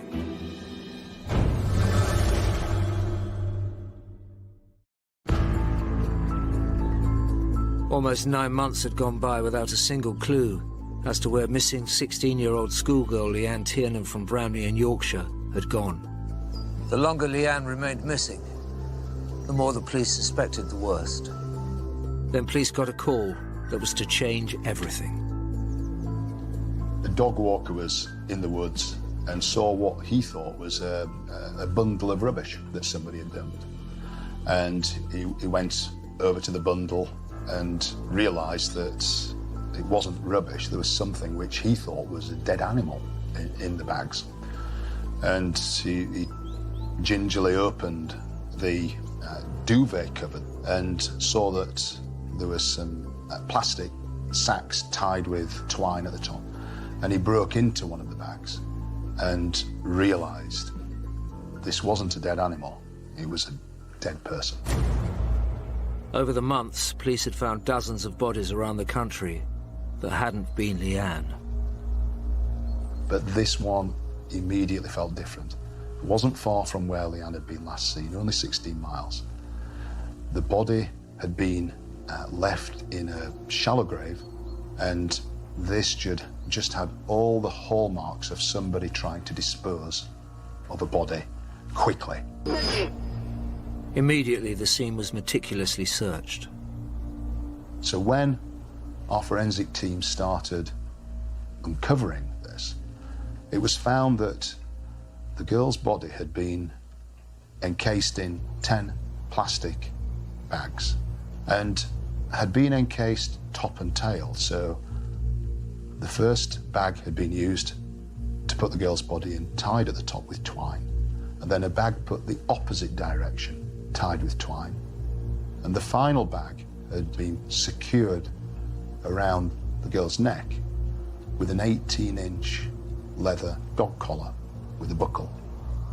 That parcel had then been put into the duvet cover, and the duvet cover had been used to carry that parcel into the woods. Capturing evidence from this point onwards was going to be crucial for what seemed as though a major crime had been committed. The decision was made to then retrieve that package intact and take it back to the pathology where it could be thoroughly examined and forensic samples taken, hopefully. Having examined the crime scene, a profile of the perpetrator began to emerge. I think the state of the body, particularly the use of ties and the later wrapping and marks of injury, did suggest that the perpetrator had approached this in a coldly efficient, ruthless kind of way. The packaged body of the unknown girl was taken to the nearest mortuary at Harrogate. DSI Greg followed soon after. Living and breathing a case like this for months, I knew this girl. I knew everything about this girl. And the worst possible outcome was that she was now on this table in front of me. And I knew it was her from the moment I looked at her. And I've never had a feeling like it before or since. And there was just something at that moment in time that was so powerful, an emotion, that it was a real inner feeling, we've got to solve this for this young kid here. Once the bags were opened, evidence was found that would prove key in identifying the killer. When we found her, she had got her hands tied behind her back with 3 cable ties. And there were 2 black cable ties and a yellow one. The black one was around one wrist, the yellow one around her other wrist, and they were connected between the 2 with another black cable tie, like a daisy chain, in effect, and her hands tied behind her back. She'd been strangled with 2 ligatures. One was a dark woolen scarf with a red stripe running through it. And the other was a clear-coloured cable tie that was around her neck and pulled very tightly. The pathologist was joined by one of Peter Grant's team. It was very important that we had a forensic scientist at the scene, and she'd actually identified a tuft of fibre on the back of the jumper. Although DSI Gregg felt certain the body was that of Leanne, a formal identification had to occur. We already had her fingerprints that we'd taken from her diary, and we were actually able to compare those with the fingerprints on the diary and get a formal identification that this was Leanne Tiernan. After months of hoping and praying for Leanne's safe return, it was time to tell the family. The news that they'd been dreading and fearing for 9 months was now suddenly upon them. And I've nothing but admiration for the stoicism, the absolute dignity that Mum and Dad showed at that moment in time. DSI Gregg was more determined than ever to hunt down Leanne's killer. Back at the mortuary, Peter Grant's team called in an expert in insects, known as an entomologist. Within the forensic world, we use entomologists to assist with time of death. When someone dies and they're left outside, there is a clearly defined pattern of insects being attracted to the body, and they'll lay their eggs on the body. And the state at which those insects are present can give an indication of how long the body has been dead. The entomologist quickly made a pivotal discovery. He was identifying insects that wouldn't normally turn up until a few weeks after a body has started decomposing. They tend to turn up, certain insects come first, then others, then others. He was getting some of the later insects. Maybe this body had been frozen, in that when you have a frozen piece of food and you defrost it, it tends to go off quicker. And there's a similar process happening here. Investigators believe Leanne could only have been buried where she was found for 1 week, meaning she'd been kept somewhere else the rest of the time. The big question was, where? This was as sinister as it gets. A young girl clearly been kidnapped. Where, we still believed it was in that Hufley Gill area. But had been kidnapped, taken somewhere. Was it in the area she was now disposed of, or was it nearer to Bramley? These were all investigative considerations which we were still to find the answer to. For us as the investigation team, there were some really good forensic opportunities here, and we weren't going to let those opportunities go.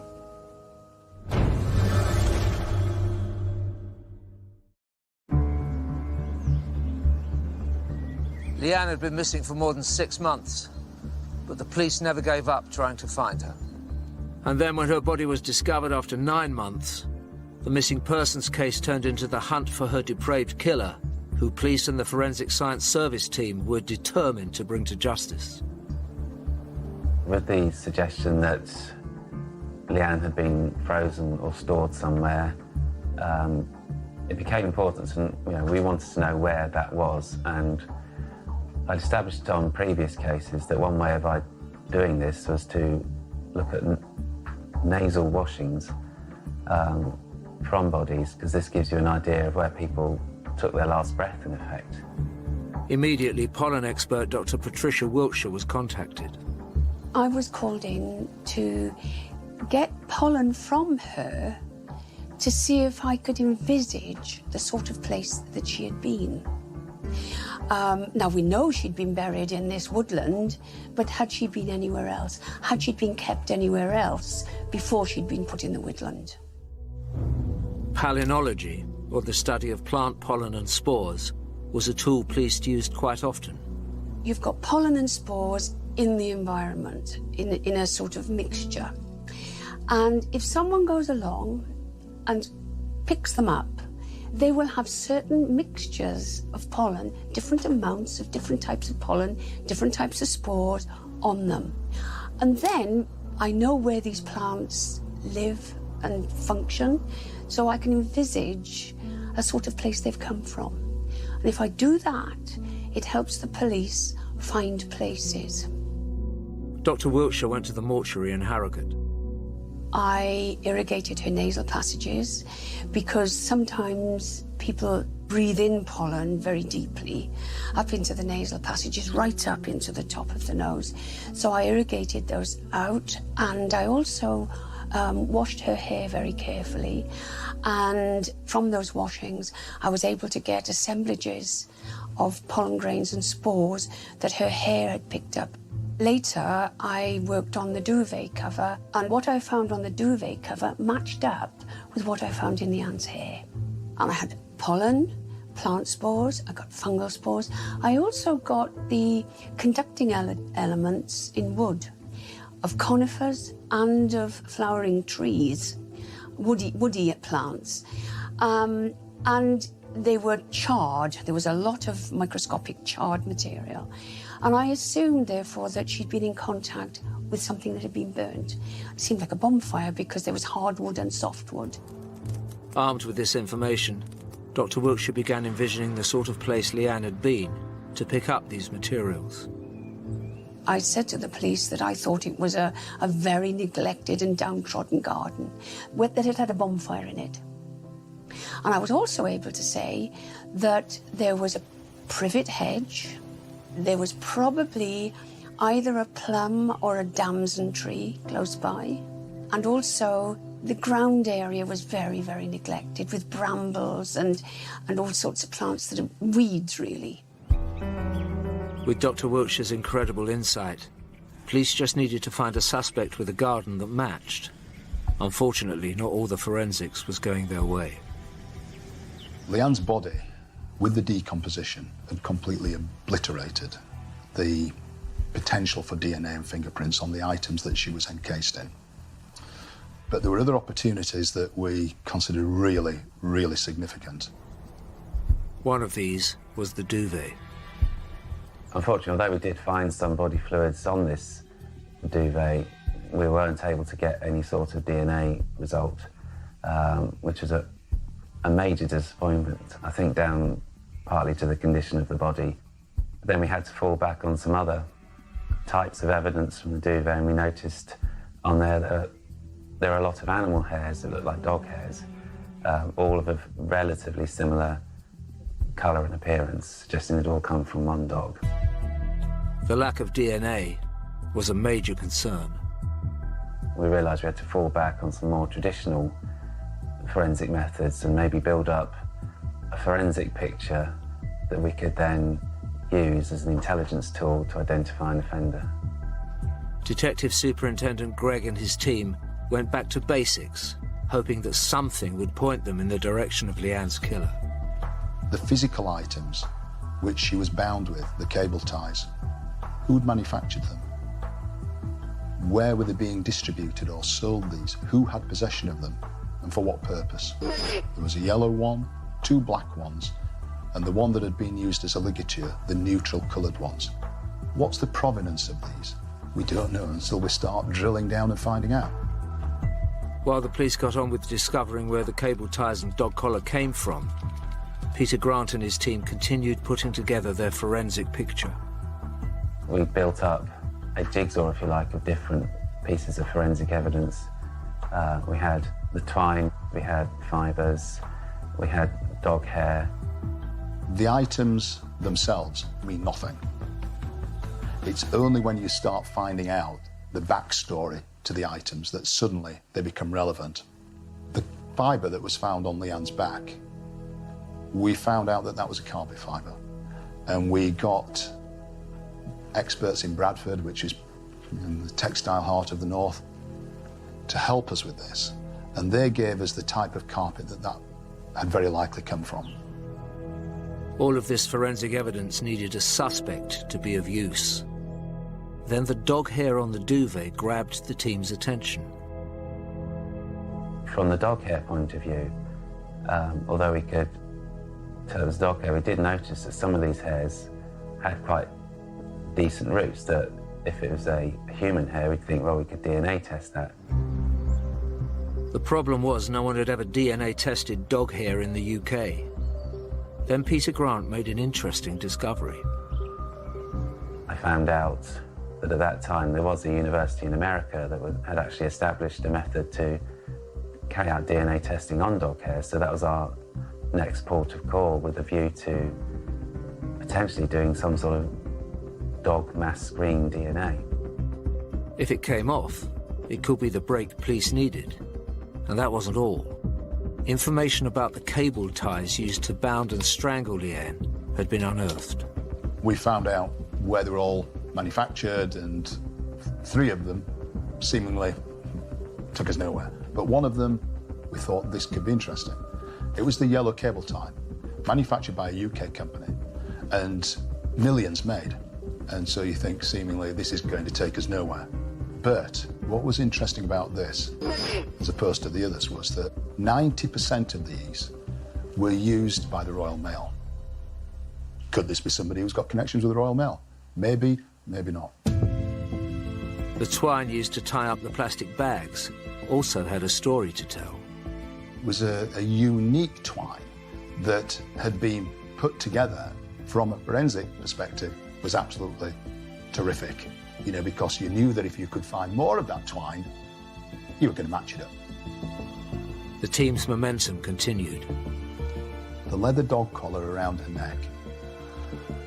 We looked at this dog collar, manufactured in Nottingham. And it was a dog collar that many millions were sold worldwide. So we knew it was a long shot, and we worked out there were X number of pet shops in Leeds that sold these dog collars. We went to every pet shop. We asked them the question, we got nowhere. While DSI Greg's team chased long shots, Peter Grant had gone to America with the dog hair to extract its DNA.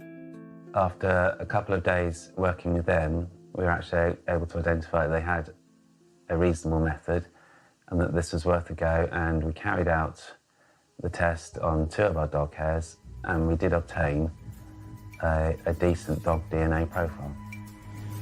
Now police could organise the UK's first mass dog screening in the hope of identifying Leanne's killer. Unaware of this result, police in West Yorkshire were looking at the 120 dog collar wholesalers in the UK. 113 were checked, and the detective got the answer back each time saying, no, no, no. Pet shop, pet shop, pet shop. We supply to. Company 114, based in Liverpool, gave an answer that the detective wasn't expecting, which was, yes, we do sell those dog collars. And yes, we do have a customer, a private customer in Leeds who bought one. In fact, bought 6 and paid for it on a credit card. This was the moment DSI Greg and his team had been praying for. And have you got the name of that customer? Yes. It's Mr. J. Taylor at Armley, Leeds. Thank you very much. With that, 10 months after her disappearance, the investigation into the sickening murder of Leanne Tiernan finally had a suspect.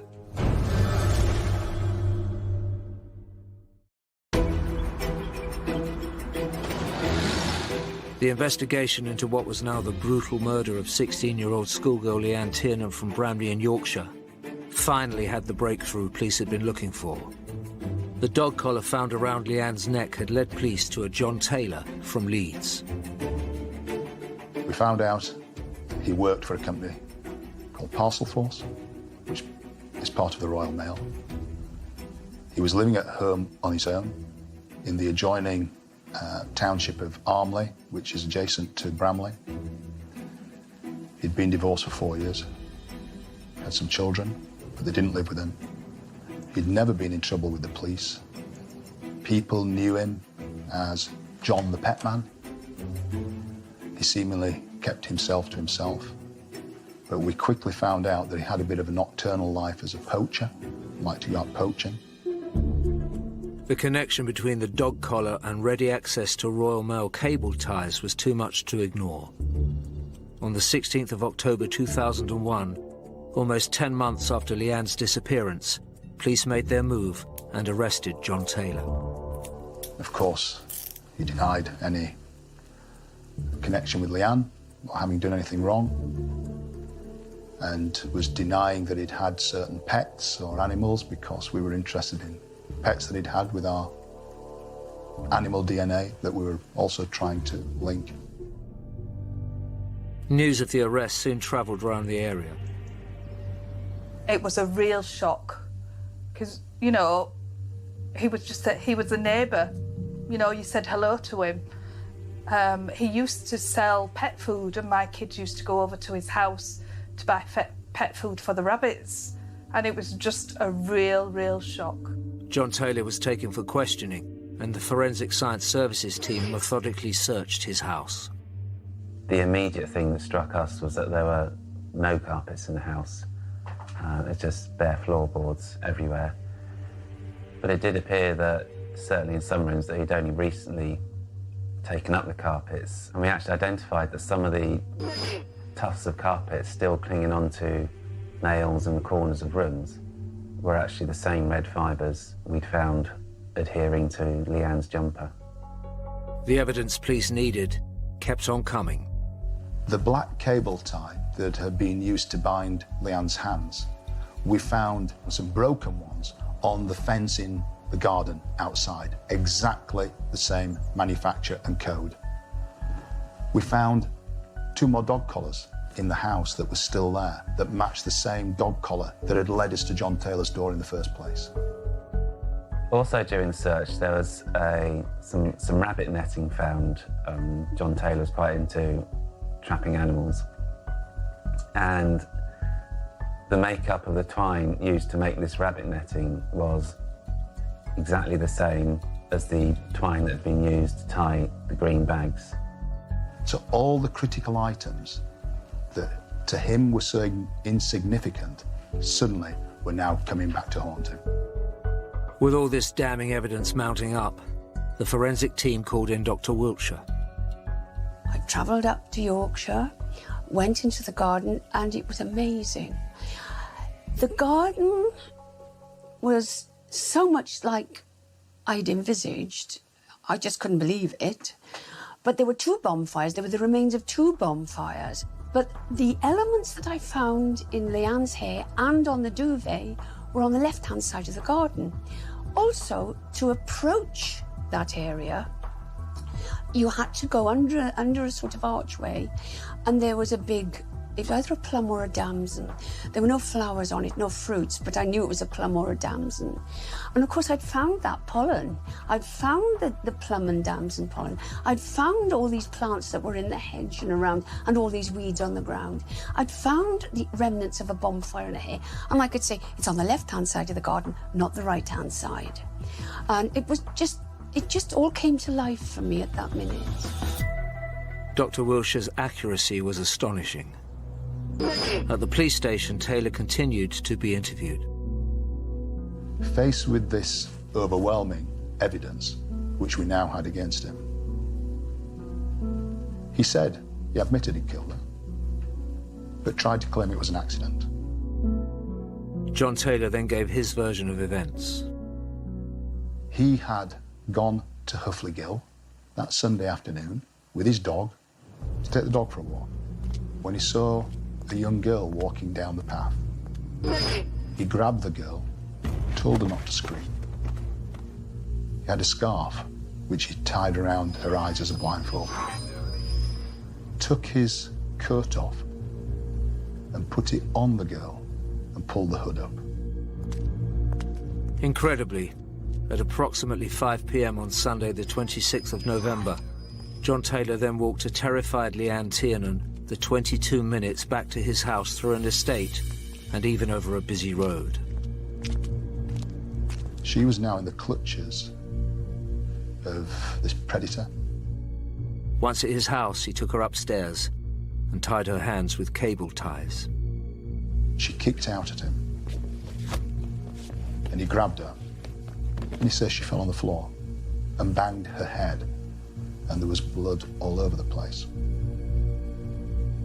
And that's how she died. It was a story that contradicted the evidence. Now, he had a problem explaining how Leanne hadn't died from a head injury. She'd died from strangulation. The cable tie that was used to kill her had been pulled to such an extent, so tight it was only 10 centimetres in diameter. He hadn't killed her by accident. He'd strangled her. John Taylor was doing his best to avoid a murder charge, but DSI Greg wasn't about to let that happen. We put an identity parade together, and the lady who'd seen the man with the dog hanging around, talking to children, who she was uneasy about, picked him out. The identification was a persuasive argument for the police's case that this had been a well-planned crime. But there was one crucial bit of evidence missing. One of the more grim aspects of the scene was that a dog was buried in the garden. And this was a dog that had essentially been hit over the head with a shovel, it appeared. And unfortunately, the dog was in such, again, advanced state of decay that it wasn't suitable for us, the DNA test, so we just decided not to pursue that line in the end. It was a blow that, despite all the effort, the dog DNA was unusable. Officers carried on questioning Taylor. He denied freezing Leanne's body, but we know it was frozen through the medical evidence. What his story was that after he'd killed her, he didn't know what to do with her body. So to start with, he took it into the back garden and put Leanne's body under a lot of pallets and tried to hide it that way until he could think what to do with her. Police knew for certain that Leanne had been frozen. They just didn't know why. Maybe he considered it wiser to actually keep the body inside his house than to put it in the landscape that was currently undergoing a very thorough search. Another theory was that John Taylor kept Leanne frozen as a morbid trophy he could continually revisit for his grotesque pleasure. Next, he claimed he took her to Lindley Wood just days after killing her. We know that Leanne's body had only been in the woods for a maximum of a week, and there was a witness who saw a man a week before the body was found lifting a bundle out of the boot of a car that matched John Taylor's description, that matched the description of his car, taking it into the woods. John Taylor was charged, and then on the 8th of July 2002, over 18 months after 16-year-old Leanne Tiernan went missing, he stood trial at Leeds Crown Court for her kidnap and murder. Faced with the overwhelming evidence against him, he changed his plea. Taylor had been trying to minimise his part in Leanne's death, claiming it was an accident, an unfortunate accident. But right at the end, he knew he had to face the prosecution case. It was a great relief to the family not having to go through a whole trial, and he was convicted. He was described as a sadistic sexual predator by the judge, told he would never be released from prison. That changed, of course, with the new Sentencing Act. He was sentenced to 30 years. But that's the calibre of this individual. He's a killer, shows no remorse. Not once would he have had any compassion for this young girl in his clutches, only what he wanted to do with her. The local community welcomed the news. I think there was a sense of relief after it had all come to a head, that somebody had been prosecuted for this crime. But I don't think an area can ever go back to the same again, because you're always wary of other things that might happen. I would find it hard to forgive him, although we have to forgive him. Obviously an evil man. He'd planned to get somebody, and Leanne just happened to be there. And a cruel man. All the dead animals that he'd just battered to death. I can't understand him. After 12 months of frustration and dead ends, Leanne's killer had finally been brought to justice. The case that was built by the whole team was one that there was no wriggle room for John Taylor whatsoever. And I think that's just testament to the professional and thorough job that everyone on this case did. You don't often witness where killers of this propensity and cruelty are, here in front of you, being sentenced, and the words poured on them from the bench. But whilst it did bring to an end one part of the investigation into John Taylor, it wasn't the final chapter. Because in our minds, there was more to tell. This couldn't be the first time that he'd done this. As a result of Leanne's murder inquiry, police reopened at least 10 cold case investigations looking at Taylor, convinced this wasn't a one-off. And less than a year after his conviction, Taylor pleaded guilty to 2 separate rapes. The question is, what else was he guilty of? What's your favorite subject? She was a struggling single mom doing everything she could. You guys want to play a game? Yeah. She was dedicated to her children. She showed them that she loved them. To see her evolve into a mother was a beautiful thing. Until it all came to a horrific end. It was a bloodied crime scene. One of the worst cases I've ever looked at. Who does this? Was it the father of her oldest? He was hustling. He was always in and out of jail. Was it the married man who'd been keeping her a secret? There has to be an underlying personality disorder there to live a double lifestyle. Do you want to tell me why I got a call today from your wife? You throw infidelity into the mix, and that complicates things. So I don't think you mess around with him. Or was it the new man in her life? Not only is it the capital, but it is a college town with numerous campuses in the area. Mostly it's a nice, tranquil community, great place to raise a family. But for one Tallahassee family, this Saturday is anything but tranquil. Hey, it's Brandy. Leave a message. Hey, Brandy, it's Mom again. Give me a call when you get this. Brandy's family members hadn't heard from her, which was very unusual. Her mother was starting to feel that unsettling feeling. And as her worry grows, Brandy's mother makes another call. Brandy's mother called a neighbor who lived across the street. She had her go over and see if she was all right. It's probably nothing, but... It's no problem at all. I was just walking out the door anyway. I'm gonna call you back, okay? That intuition is not something that is easily ignored. When the neighbor gets to Brandy's house, her mother's intuition proves correct. Brandy?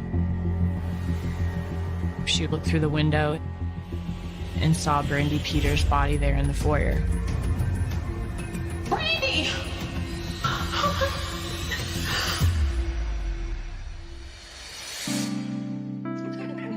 27-year-old Brandy Peters grew up in a tight-knit family.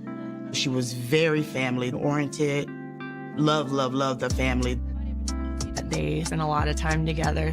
She was definitely very loved. You could even say she was a little spoiled. She was the baby. So I would say she probably was the diva of the family. She was real feisty. And she always turned the boys' heads. She was into dressing nice. She was a beautiful girl. Guys was after her. But Brandy had her sights on something different. At 21, she started dating a man named Mario Michaels. He was much older than us. It wasn't exactly the most stable of relationships. It was very tumultuous. He was always in and out of jail.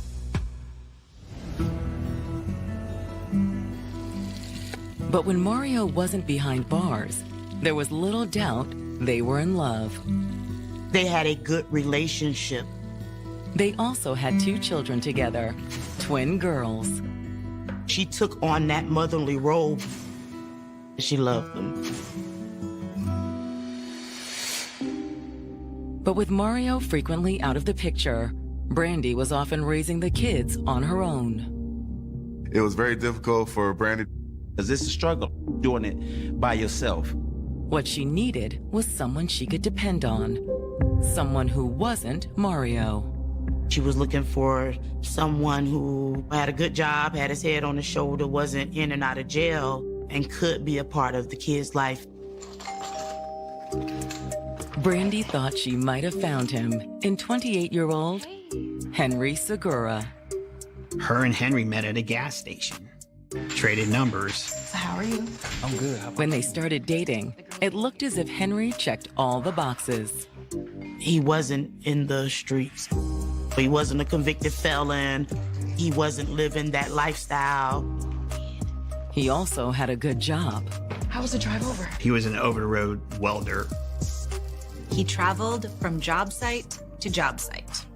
And he was good with her kids. He had actually a very close relationship with the twins. She thought she had someone that was different. She thought she had met the real thing. There was only one problem. Do you want to tell me why I got a call today from your wife? Henry Segura was married. I'm sorry. The news came as quite a shock to Brandy. I didn't mean for all this to happen. Why didn't you tell me? Look, it's not what you think. Henry told Brandy that he and his wife were on the verge of splitting up. That can be really challenging, wanting them to choose you and remaining in that situation. A situation made even more difficult by the fact that Brandy was carrying Henry's son. What do we do now? It's going to be fine. I'm not going anywhere. He has displayed himself as a decent provider, father figure to the girls, and now it's like I'm having his child, so I have to weigh my options, and she stayed. But after the birth of their child, Brandy came to a realization. It became clear to her that he had no intention of leaving his wife.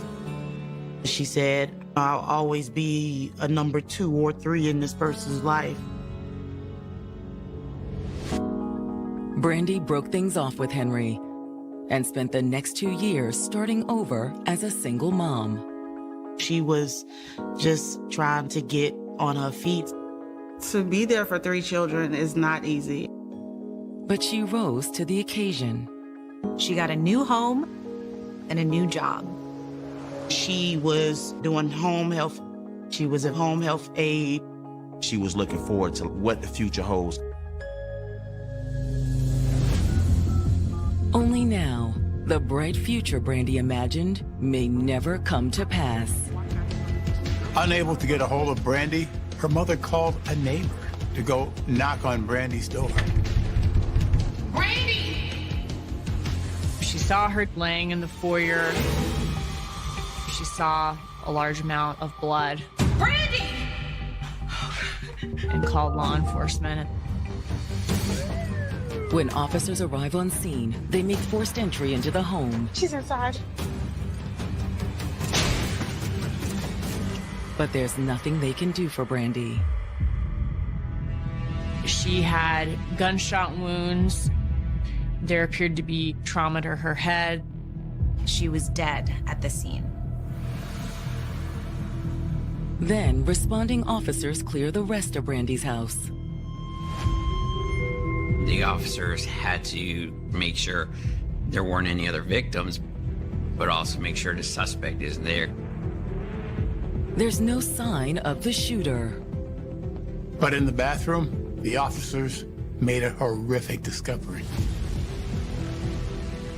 Here we got more bodies. Years creating a stable life for her 3 children after ending her relationship with the father of her youngest. She was married the whole time. Because it had been a struggle, but she was really starting to get focused on, let me get the kids settled in school, let me focus on where I need to take my career. But now, Brandy's fresh start has come to a tragic end. Brandy and her 3 children are dead. No one had had any contact with her since the night before. When homicide detectives arrive at the scene, they start by examining Brandy's body, which lies just inside the front door. It was a bloodied crime scene right there in the foyer. She'd been beaten and has what appear to be gunshot wounds. Suspiciously, though, no casings were there. So that tells us 2 things. Either it was cleaned up or someone used a revolver. And while Brandy died in the foyer, detectives can tell the attack wasn't confined to that area. A violent struggle occurred in there. There was a large amount of blood down the hallway. The children, on the other hand, appear to have been drowned. The person who committed the crime ended up putting all 3 children in the bathtub together. Who does this? Who would kill kids and then not only that, but drown them in a bathtub? That's just not something you see very often. While the CSI team finishes inside, detectives speak with the neighbor who found Brandy. The neighbor was a good friend of Brandy's. They would go to pick up their children together from school. She had no idea who might have done this. Brandy, she's good people. When the detectives talk to other neighbors, they're just as shocked by what happened. There was a lot of community concern. This is a small little raise your family type of community, and not that's ever supposed to happen, but you definitely don't want it happening here. However, while the neighbors are understandably worried about a killer coming into their community, the detectives don't believe they're dealing with a random crime. There was no forced entry into the residence, so that led them to believe that she must have known this person. A lack of forced entry isn't the only thing that suggests Brandy knew her killer. It was just such a brutal attack. Gunshot after gunshot and blow after blow. Law enforcement thought it was very personal. Is that what detectives are dealing with here? Eager to find out, they turn to Brandy's family, who have started arriving at the scene as word of the murders spreads. It was just a tough moment that day, you know, when get a phone call saying Brandy and the girls had been killed. I know this is difficult, but I need to ask you a few questions first. We really were trying to gather as much information. We were doing that to the best we can. It was tough. This is something that happened at your back door with your own family. Oh, I can't believe it. I just saw them. When was that? Oh, yesterday, around 5 o'clock. She was supposed to take the twins with her for a sleepover, but the twins didn't want to go. And that was the last time you saw her? Yeah. Well, we talked a little later on the phone around 7, but she didn't answer again after that. Turning to Brandy's relationships, her mother says she never approved of Henry Segura, her grandson's father.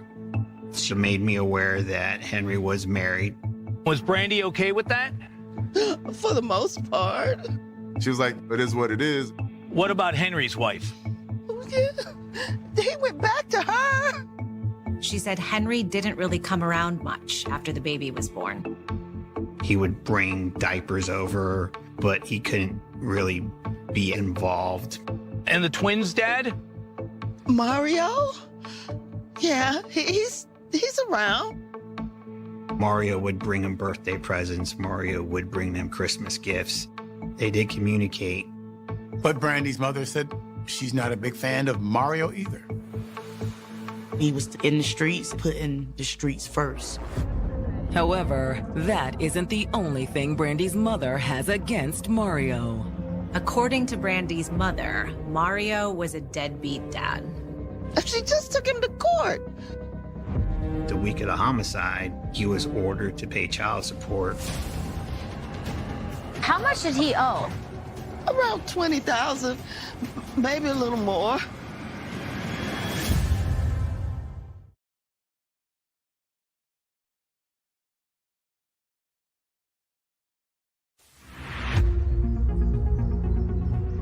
Detectives investigating the murder of Brandy Peters and her 3 children have learned a judge recently ordered her ex-boyfriend, Mario Michaels, to pay Brandy more than $20,000 in back child support.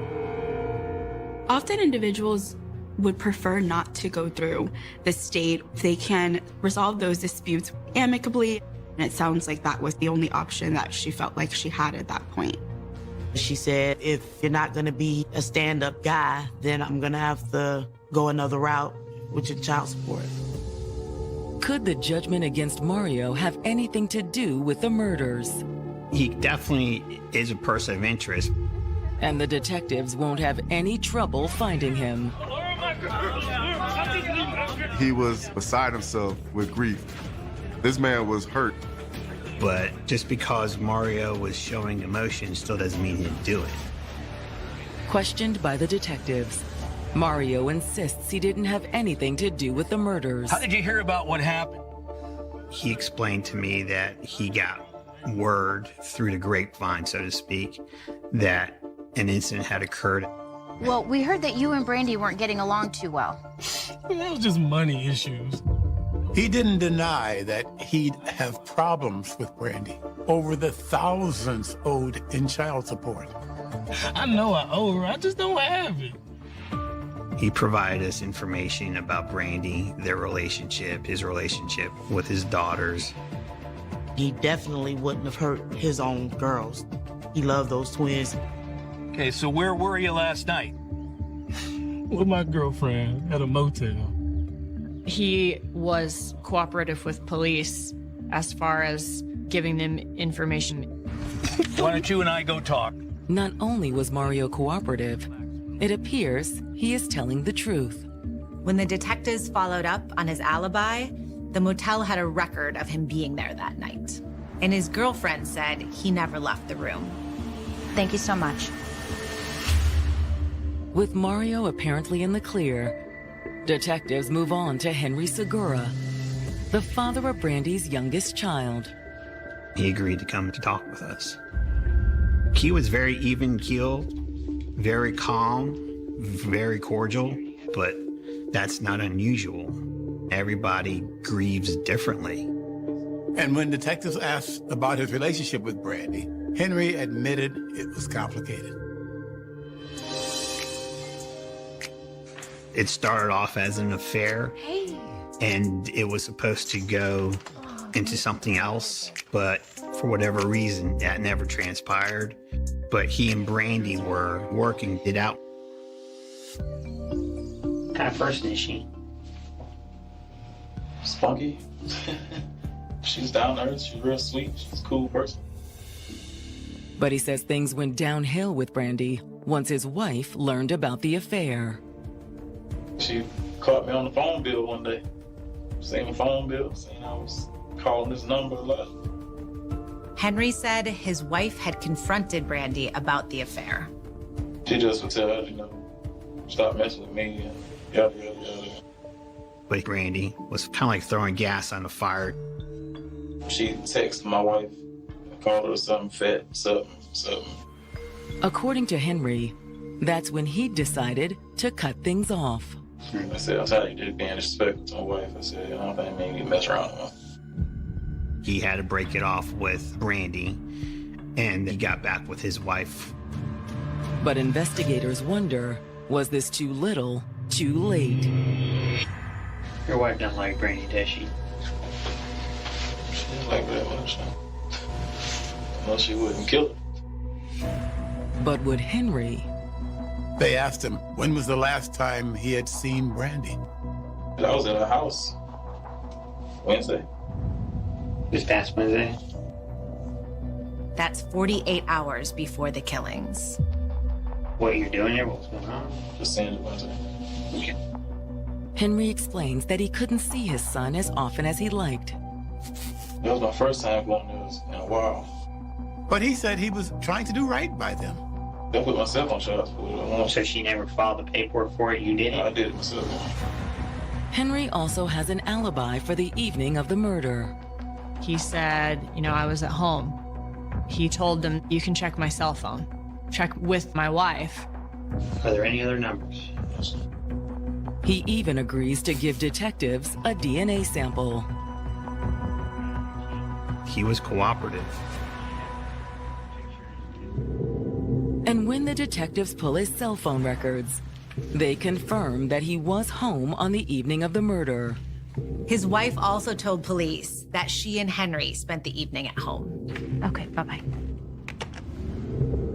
However, just as the investigation seems to be at a dead end, Homicide, Lewis. a friend of Brandy's contacts the detectives with a new lead. I have some information. I'm not sure if it's connected, but I thought you should know. She said Brandy had been in contact with a federal prison inmate named Enrique Sanchez. Enrique has been writing letters to Brandy. These letters that he sent, they were threatening. Bonding with a prison inmate named Enrique Sanchez. This girl, her peoples was, locked up, and she had somebody that was looking for someone to be a pen pal with. Mr. Sanchez sent Brandy letters from the Department of Corrections. For the person serving time, it helps them feel like they have someone in their corner. They don't feel like they have to do that time alone. And Brandy got something out of it too.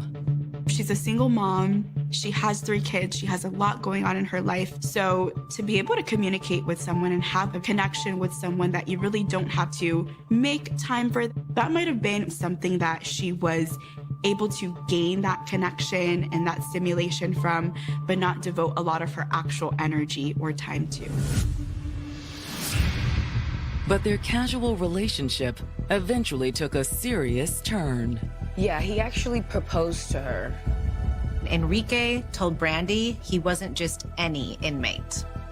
And he said that he was a high-level member of a criminal organization out of Chicago and promised Brandy fortune just to marry him.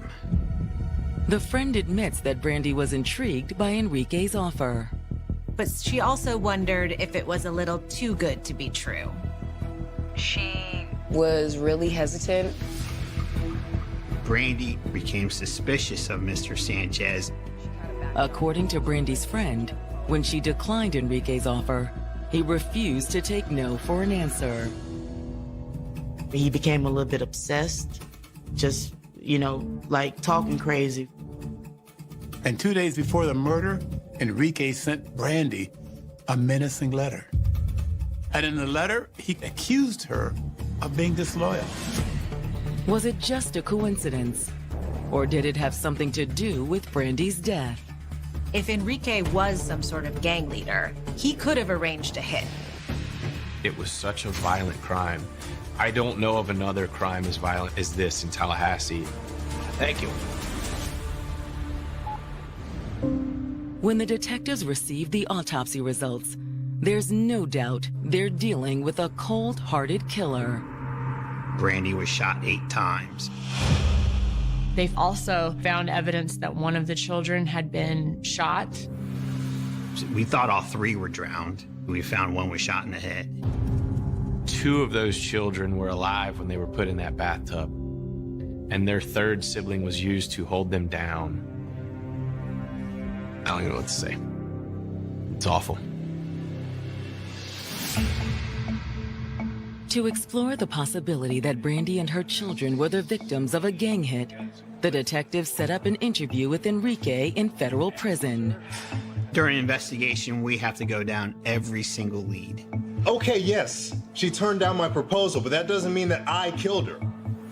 However, he does repeat the claim that he's a high-ranking member of the powerful Vice Lords gang. Mr. Sanchez said that he was involved in various other criminal activities that were somewhat high profile. Gave us quite the story. But detectives came away from the interview suspecting it was just that, a story. And we pretty much figured out that he wasn't fully there. There definitely are indicators that he's suffering from a severe mental illness. And when detectives did a little digging, they discovered he wasn't in prison for anything gang-related. The reason why he's incarcerated was for sending threatening letters to governors. And he was someone who kind of perpetually took credit for a lot of different crimes. With Enrique looking like a dead end, the detectives regroup. Hoping for a new lead, they subpoenaed Brandy's cell phone records. When we're doing a homicide investigation, it's like casting a net for fishing. See what comes back. The records show that on the day of the murder, Brandy had been in frequent contact with a number registered to a man named Aaron Bishop. So we immediately had an interview with him. Do you know a woman named Brandy Peters? No, I never heard of her. Figuring they've caught Aaron in a lie, the detectives confront him about the calls from his phone. Aaron's like, what? Hold on, what phone? When detectives explained, he said he'd given that phone to a coworker. This coworker have a name? Yes, Henry Segura. Which means that shortly before her death, Brandy had been on the phone with her ex-boyfriend. Murder of Brandy Peters and her 3 children have reason to believe she'd been in contact with her ex, Henry Segura, in the hours leading up to the murders. It started when they traced the number from Brandy's phone records to a friend of Henry's named Aaron Bishop. They worked together doing jobs on the welding site. We were out on the job and I messed up my phone. He had spilt a drink on top of the phone and the phone stopped working. Aaron says he'd given the phone to Henry. Henry takes the phone, puts it in a bag of rice, which is a technique to dry out your phone, and he realized that it still worked. He asked me if I wanted it back, but I'd already got a new one, so I said he could keep it. So now Henry thought in his mind, well, oh, okay, cool. I have a second phone that doesn't have my name on it. Remember, that's how Henry's wife initially found out about his affair with Brandy. She caught me on the phone bill. Had he also lied about having a second phone? Are there any other numbers? To be sure, the detectives subpoena the tower records for Aaron's old phone. What they learned could be the key to solving this case. That phone was at Brandy Peters' house the night of the murder. Literally on top of the crime scene, right on top of it. And it had been there for hours prior to the murder. All the detectives need to do now is prove that it was Henry doing the stalking. And the phone records may reveal a way to do it. Brandy's number wasn't the only one that popped up in the phone records. Whoever had the phone had also been in regular contact with a number registered to a woman named Letitia Lyle. Hello? They spoke to her and she confirmed she was talking to Henry Segura on that phone. The phone came up under another name, but it was always Henry. So, why did he use another phone? Well, he's married. She was another girl he was having a relationship with. She was enamored with Henry Segura. She thought that this was a relationship that was going to go somewhere. But Letitia says she'd recently seen another side of Henry. He had anger problems. She noticed how much of a temper that he had. Like, he put his hands on you? No, nothing like that. He was just angry all the time. What about? This girl, he said she was always trying to put a kid on him. According to Letitia, he just was venting about Brandy and the situation about the child support. And the fact that he had to pay this money to Brandy for a child that he didn't even think was his. Which sounds an awful lot like a motive for murder. I appreciate it. Thank you for your time. Bye. After Letitia confirms that Henry had a second secret phone, the detectives bring him in for another round of questioning. What's your other cell phone number? I don't have no other cell phone. Of course, the detectives know that's not true. I know you have a second. Once he realizes the detectives have caught him in the lie, he admits he had another phone. In the past. That was a while ago. That was before Brandy passed away. He used it to talk to girls he was seeing on the side. What did you do with it? I mean, Throw it away. Why'd you throw a phone away? So I don't need it. When detectives asked when exactly he got rid of that phone, he was just as vague. I don't remember. I just remember getting rid of the phone. I don't want her to find the phone. Like I say, I don't see where that has anything to do with this. The detectives, on the other hand, believe Henry's lies about the phone tie everything together.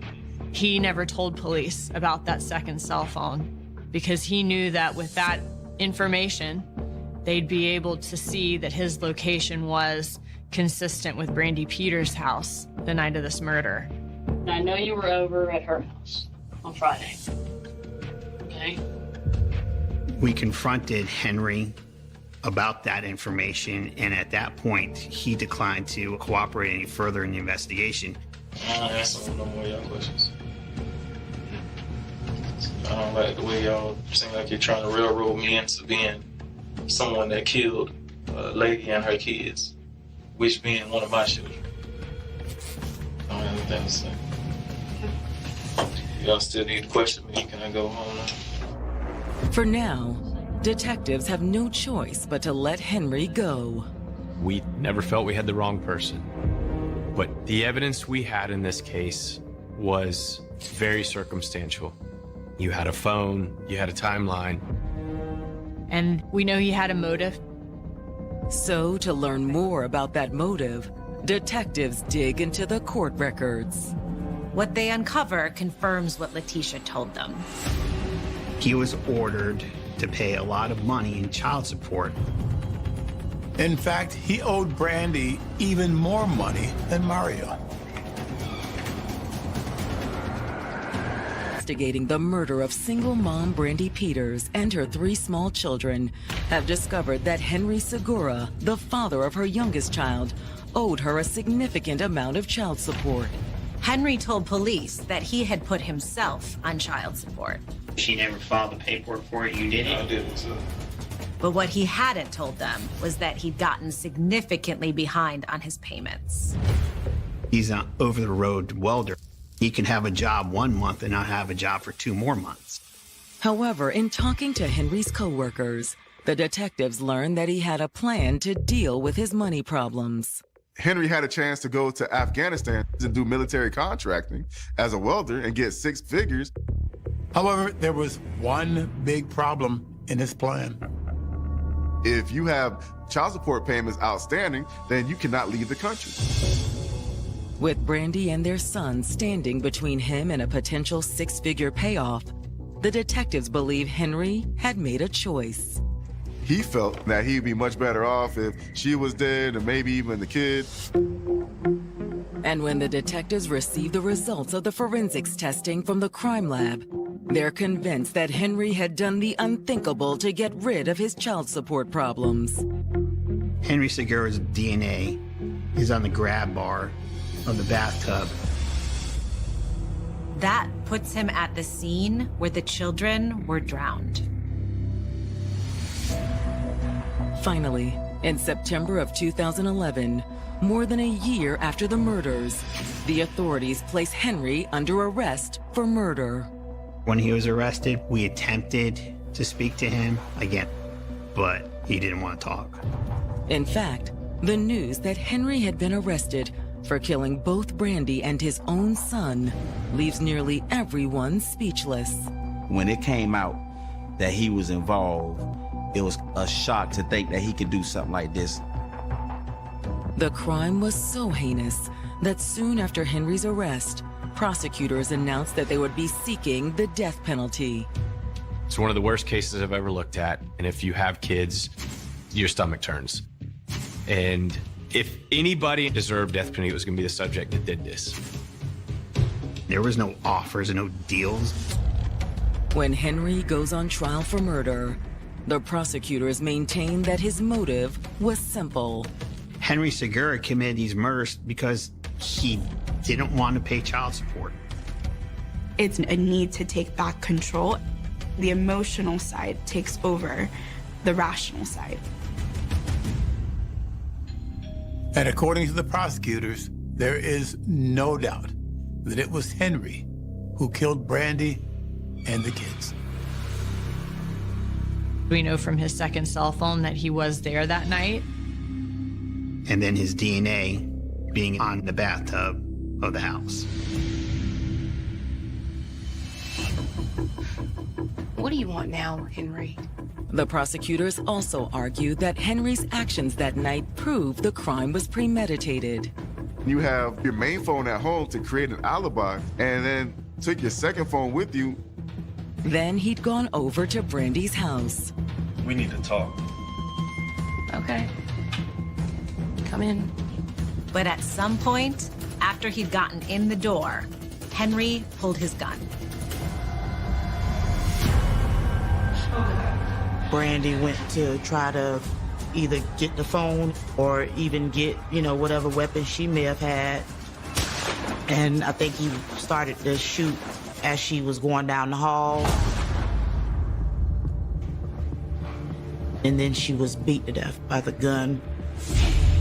But she was not gonna go down without a fight, especially for those children. She fought that fight for her kids.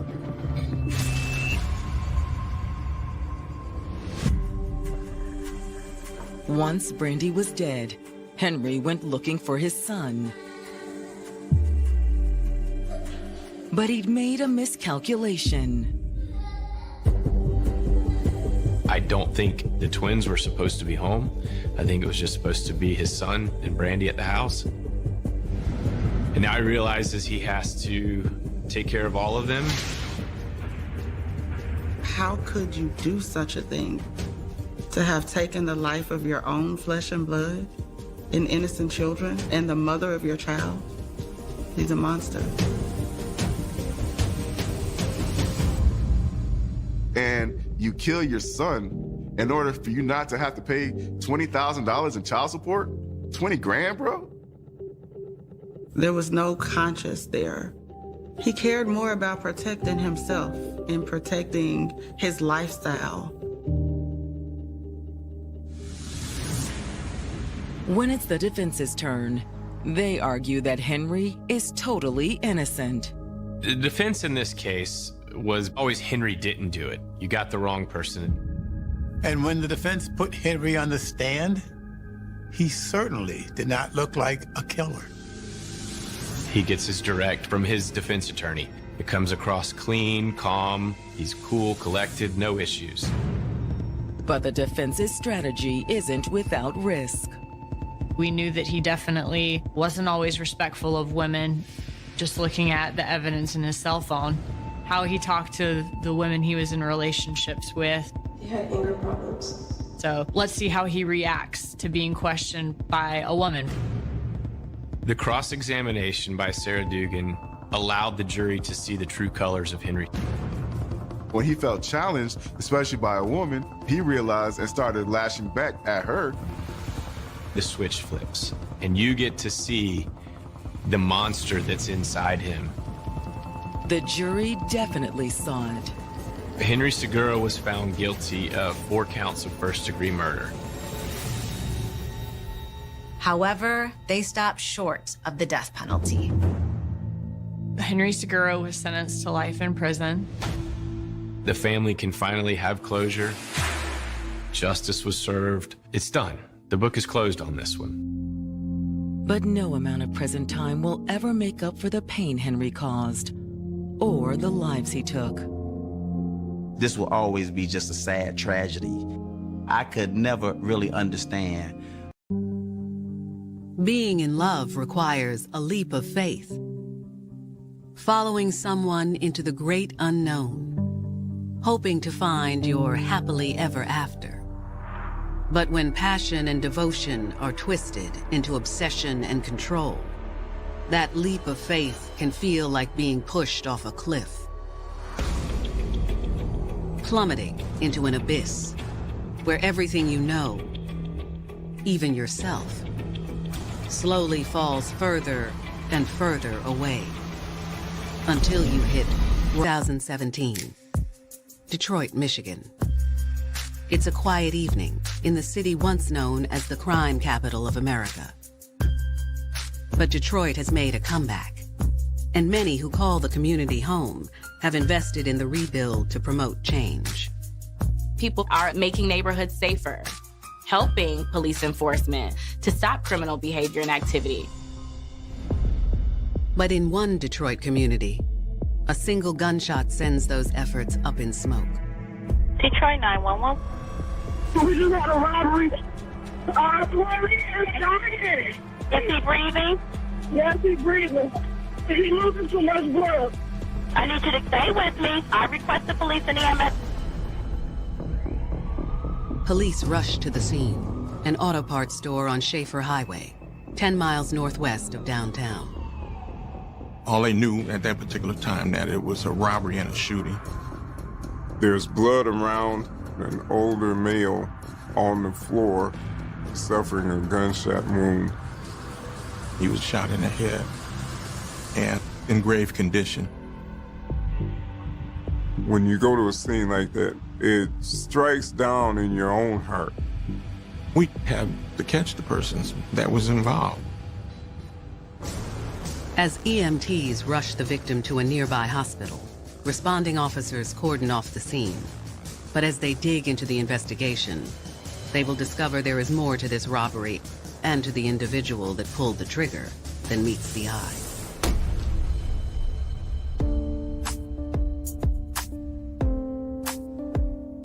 "23-year-old Detroit native Shantae Anderson was a dedicated mom to her young daughter of 4. She's a young single mom, doing the best that she can. The pregnancy had been a bit of a shock to Shantae, as well as to the child's father. We was in a year-long relationship, and unbeknownst to me, I was pregnant. The father didn't stick around after the baby was born, but that only made Shantae more determined to provide for her little girl. She said, I'm a strong woman. I can do this myself. I want to be able to take care of her. So I'm going to go ahead and try to become a professional woman. My goal was to become a preschool teacher. So I went to school for early childhood development. Shantae leaned on her family while she studied toward her degree. I had family support. When it came to my daughter, my mom and my sister still watch her while I worked and went to school. With a close family and a beautiful baby girl, Shantae felt lucky. But there was one thing missing. Most young women at that age desire some form of companionship. She said, I don't need a man to help me, but I want somebody that I can love. And Shantae soon found love with an old family friend, 39-year-old Leviticus Cooper. I knew him, most of my life growing up. He was a friend of my dad's and my uncle's. Even though Leviticus was 16 years older than Shantae, she felt safe with him.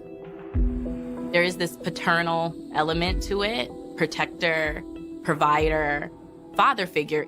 All of these elements make it very easy for someone to fall in love. If I ever need anything, I could just call him. Without a shadow of a doubt, he was there to fix it. For Shantae, her connection with Leviticus grew even stronger after a death in her family.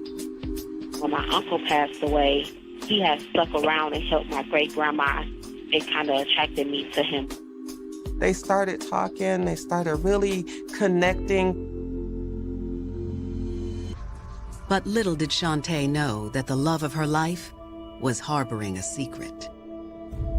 One that would propel Shantae down a dark path, into a life she barely recognized, into a decision that came with fatal consequences. Detectives have been dispatched to an auto parts store on Detroit's west side. When the police got to the scene, they noticed a man that was shot in the head. The victim, still breathing, was immediately taken to the hospital. He was identified as 69-year-old James Holler. He was the store manager. Detectives speak to Mr. Haller's employees. It's clear he was loved by everyone who knew him. He was well known in the area and a stalwart citizen in the community. James Holler is a war vet. He took up this job, this kind of a part-time gig in retirement. He was a hard-working man, always made sure we had clothes on our back and food on the table. He loved us, he loved his kids, and he took care of us. He did what he was supposed to do as a man and as a father. Now, as the beloved Mr. Haller fights for his life at the hospital, detectives must ascertain what happened. The employees stated that 2 women had entered and looked around the store. At some point, one woman produced a gun. And they announced a holdup. The store employees stated that approximately $100 was taken. Before they made off with the stolen cash, one of the women fired a single gunshot, striking Mr. Haller in the head. As he fell to the floor, the 2 women fled the scene. They got away in a dark color SUV with a back window that was busted out, but it was covered with plastic. There was a third suspect, a getaway driver. As detectives wrap up their eyewitness interviews, they receive word from the hospital. James Holler died from his injuries. I couldn't take it. It didn't seem real. I was very upset, very hurt. I was upset and I was mad. The only thing really running through my mind was why? Don't even make sense. For all things, in all places, why? Who would want to do such a thing to a beloved member of the community? To help answer that question, detectives checked the store's surveillance cameras. And the perpetrators could be seen on video. They could see that it was the 2 black females. The videos provide a solid visual description of the perpetrators, with both of them, and the getaway driver, still at large. Detectives know time is of the essence. You've got 2 gun women that are on the loose, and who knows what they're capable of next. As detectives fan out in search of the suspects, they will uncover a twisted affair, one that compelled not 1, but 2 women to rob, steal, and murder, all in the name of love. She loved him. It's just that simple. And unfortunately, life moves faster than our moral compass. Shantae Anderson is a young mother who found love where she least expected it. In the arms of Leviticus Cooper, a family friend 16 years her senior. Me and him had fun a lot, and I loved him. She was deeply devoted to Leviticus.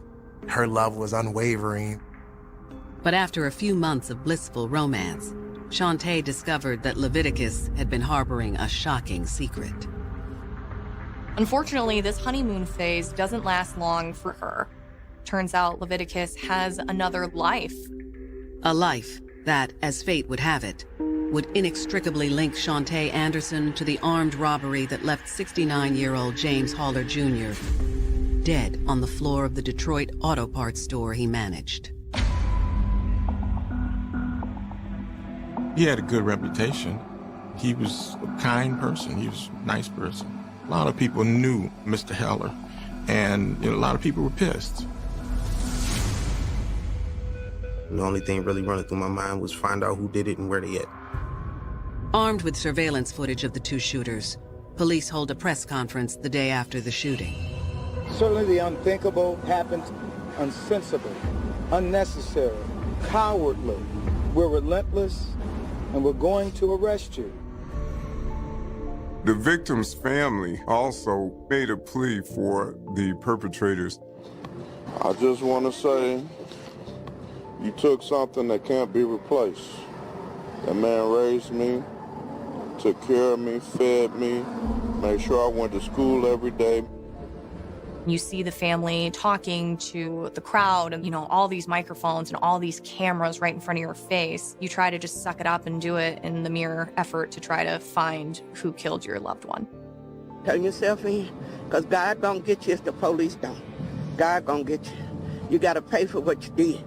You took a father away, you took a husband away. It was quite emotional.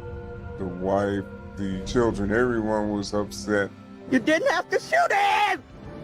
You didn't have to shoot him! Police released the store's surveillance videos of the crime to the public, hoping someone in the community can ID the suspects. We need you to call us, anybody with information. This family wants justice. We want justice. There was a lot of publicity when this particular crime occurred because Mr. Haller, the victim, was a very popular person. Tips pour in, and one caller says the woman in the video looks like a friend of his, named Shantae Anderson. Detectives immediately run a background check on Shantae. They didn't find anything bad on her in her background. They found that she was trying to get an associate's degree. They found out that she had a kid.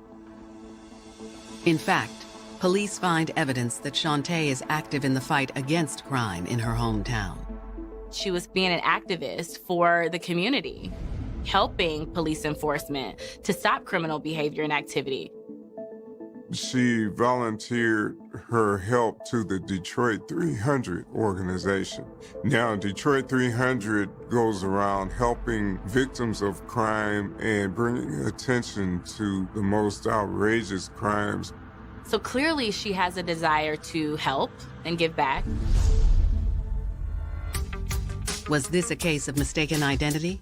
Or did Shantae suddenly break bad? And if so, why? Detectives head to Shantae's last known address in hopes of speaking with her.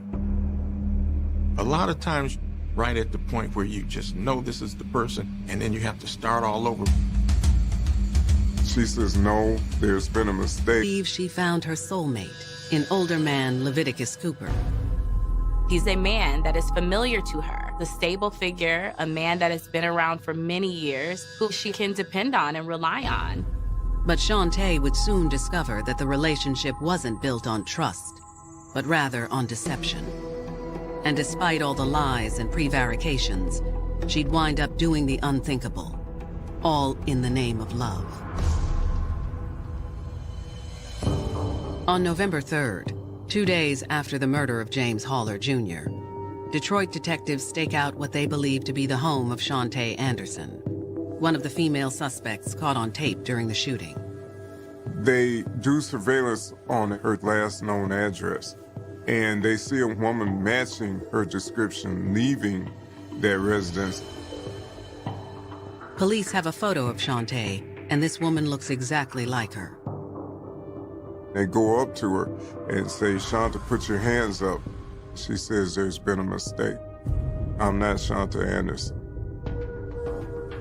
Detectives asked the woman to show them some identification. She didn't have any ID on her. Since she has no ID and she can't prove who she is, the police take her into custody. At the station, detectives interrogate the unidentified woman. Do you understand we're conducting a criminal investigation? With me? November the 1st, around 5 o'clock, where were you? I was at home. The woman continues to deny that she is Shante Anderson. Okay, I'm just gonna show you a picture real quick, okay? Who is that? That's Shante. That's my sister. Investigators realize they do in fact have a case of mistaken identity. We made a mistake. We thought you were your sister. And I apologize. When's the last time you saw her? I haven't seen her since like the summertime. My boyfriend and her boyfriend got into it. Who's her boyfriend? I only know his nickname. What's his name? Nut. Do you have a phone number for him? No. Unable to obtain the name or number of Shantae's boyfriend, detectives press Vanessa for the address where he and Shante might be staying. We stay on Frankel and Stansbury. Frankel and Stansbury? Mhm. Who lives over there with her? I don't know who stayed there, but I know he be over there because it's her boyfriend. On November 4th, 3 days after the shooting, police descend upon the address provided by Shantae's sister. They announced, police search warrant, and no one was there. The house is empty when they go in. Had to clear the area to make sure there was nobody gonna attack them or anything else like that. Once the house is cleared, detectives scour it for possible clues. They just checked the whole area out. They were looking for weapons. They were looking for anything that allowed them to connect to that crime that they had. On the counter, detectives find a stack of mail, but not all of it is addressed to Shante. They find mail belonging to another individual that lives there, a man named Leviticus. Detectives now believe Leviticus is Shantae's boyfriend. The police suspect that Leviticus may also be associated with the robbery and maybe the getaway driver. Police also discover mail and an ID card belonging to a woman named Ebony McEwen Ross. The mail belonging to Ebony verifies that she lives there. But who is Ebony McEwen Ross? Is she the other woman in the surveillance video? The next morning, detectives search information on the two names found in the home. They cross-check any social media accounts to determine how they're connected. Police locate an account for 28-year-old Ebony McEwen Ross. Scrolling through Ebony's feed, they discover that she's friends with Shante Anderson. But that's not all. They found a picture of Ebony, and behind her was exactly the same vehicle that was involved in the shooting. The SUV, dark color, and the back window that was taped up is the SUV seen leaving the auto parts store. Investigators find that Ebony has an SUV registered in her name. Detectives put out an APB for Ebony's vehicle. They also put one out for another vehicle, one that's registered to Leviticus Cooper. The police now believe they have identified 3 people involved in the robbery. It isn't long before the APB on Leviticus's vehicle pays off. Police did pull Leviticus over and they were able to arrest him. Once Leviticus is in custody, he spills the beans on a romance involving not just Shante Anderson, but Ebony McEwen Ross as well. A romance that was the catalyst for the murder of James Haller Jr. These 2 women will do or die for their man, no matter what. 69-year-old James Haller Jr. Detroit police have identified 2 prime suspects in the case: Shante Anderson and Ebony McEwen Ross. Surveillance video shows both women there at the store where they committed this armed robbery. The investigation has also yielded another person of interest, Leviticus Cooper, whom police believe to be Shantae's boyfriend. Leviticus may also be involved in the robbery, maybe also the getaway driver. While Shantae and Ebony seem to be in the wind, police have tracked down Leviticus and have brought him in for questioning. Detectives ask Leviticus about his relationship with Shantae Anderson. Leviticus characterizes it as something different than the once-in-a-lifetime romance envisioned by Shantae. We've been messing around for a year and a half. You guys have a romantic relationship? Yeah, we sexual. But it's what Leviticus says about Ebony McEwen Ross that really piques detectives' attention. We've been messing around for 5.5 years. There was some type of love triangle going on. I mean, you consider them girlfriends, right? Yeah. How'd this happen? I was messing around both of them. They found out about each other. According to Leviticus, Shantae was initially devastated to learn that he was seeing another woman. This crushes Shantae because she's in love with him. Not that Ebony was exactly thrilled to learn about Shantae either. They know that it was feud. I'm saying, I'm not gonna be neither one of y'all. He was sleeping with both of us, and she looking at me like, this is my man, and I'm looking at her like, this is my man. These women are having to vie for time, affection, commitment, attention. So it does create this kind of messy system of competition. Leviticus says that's when he offered a solution that he described as a win-win-win. Leviticus proposed that they all be in a relationship together. Because I got love for both girls, man. Leviticus says Ebony seemed cool with the proposal, but that Shantae had some misgivings, though eventually she came around. She's thinking, if I leave, I'm no longer going to have this man in my life. I'm going to be alone. She decides, I think I can deal with this. I agreed to it mainly because I loved him and I saw the good in him.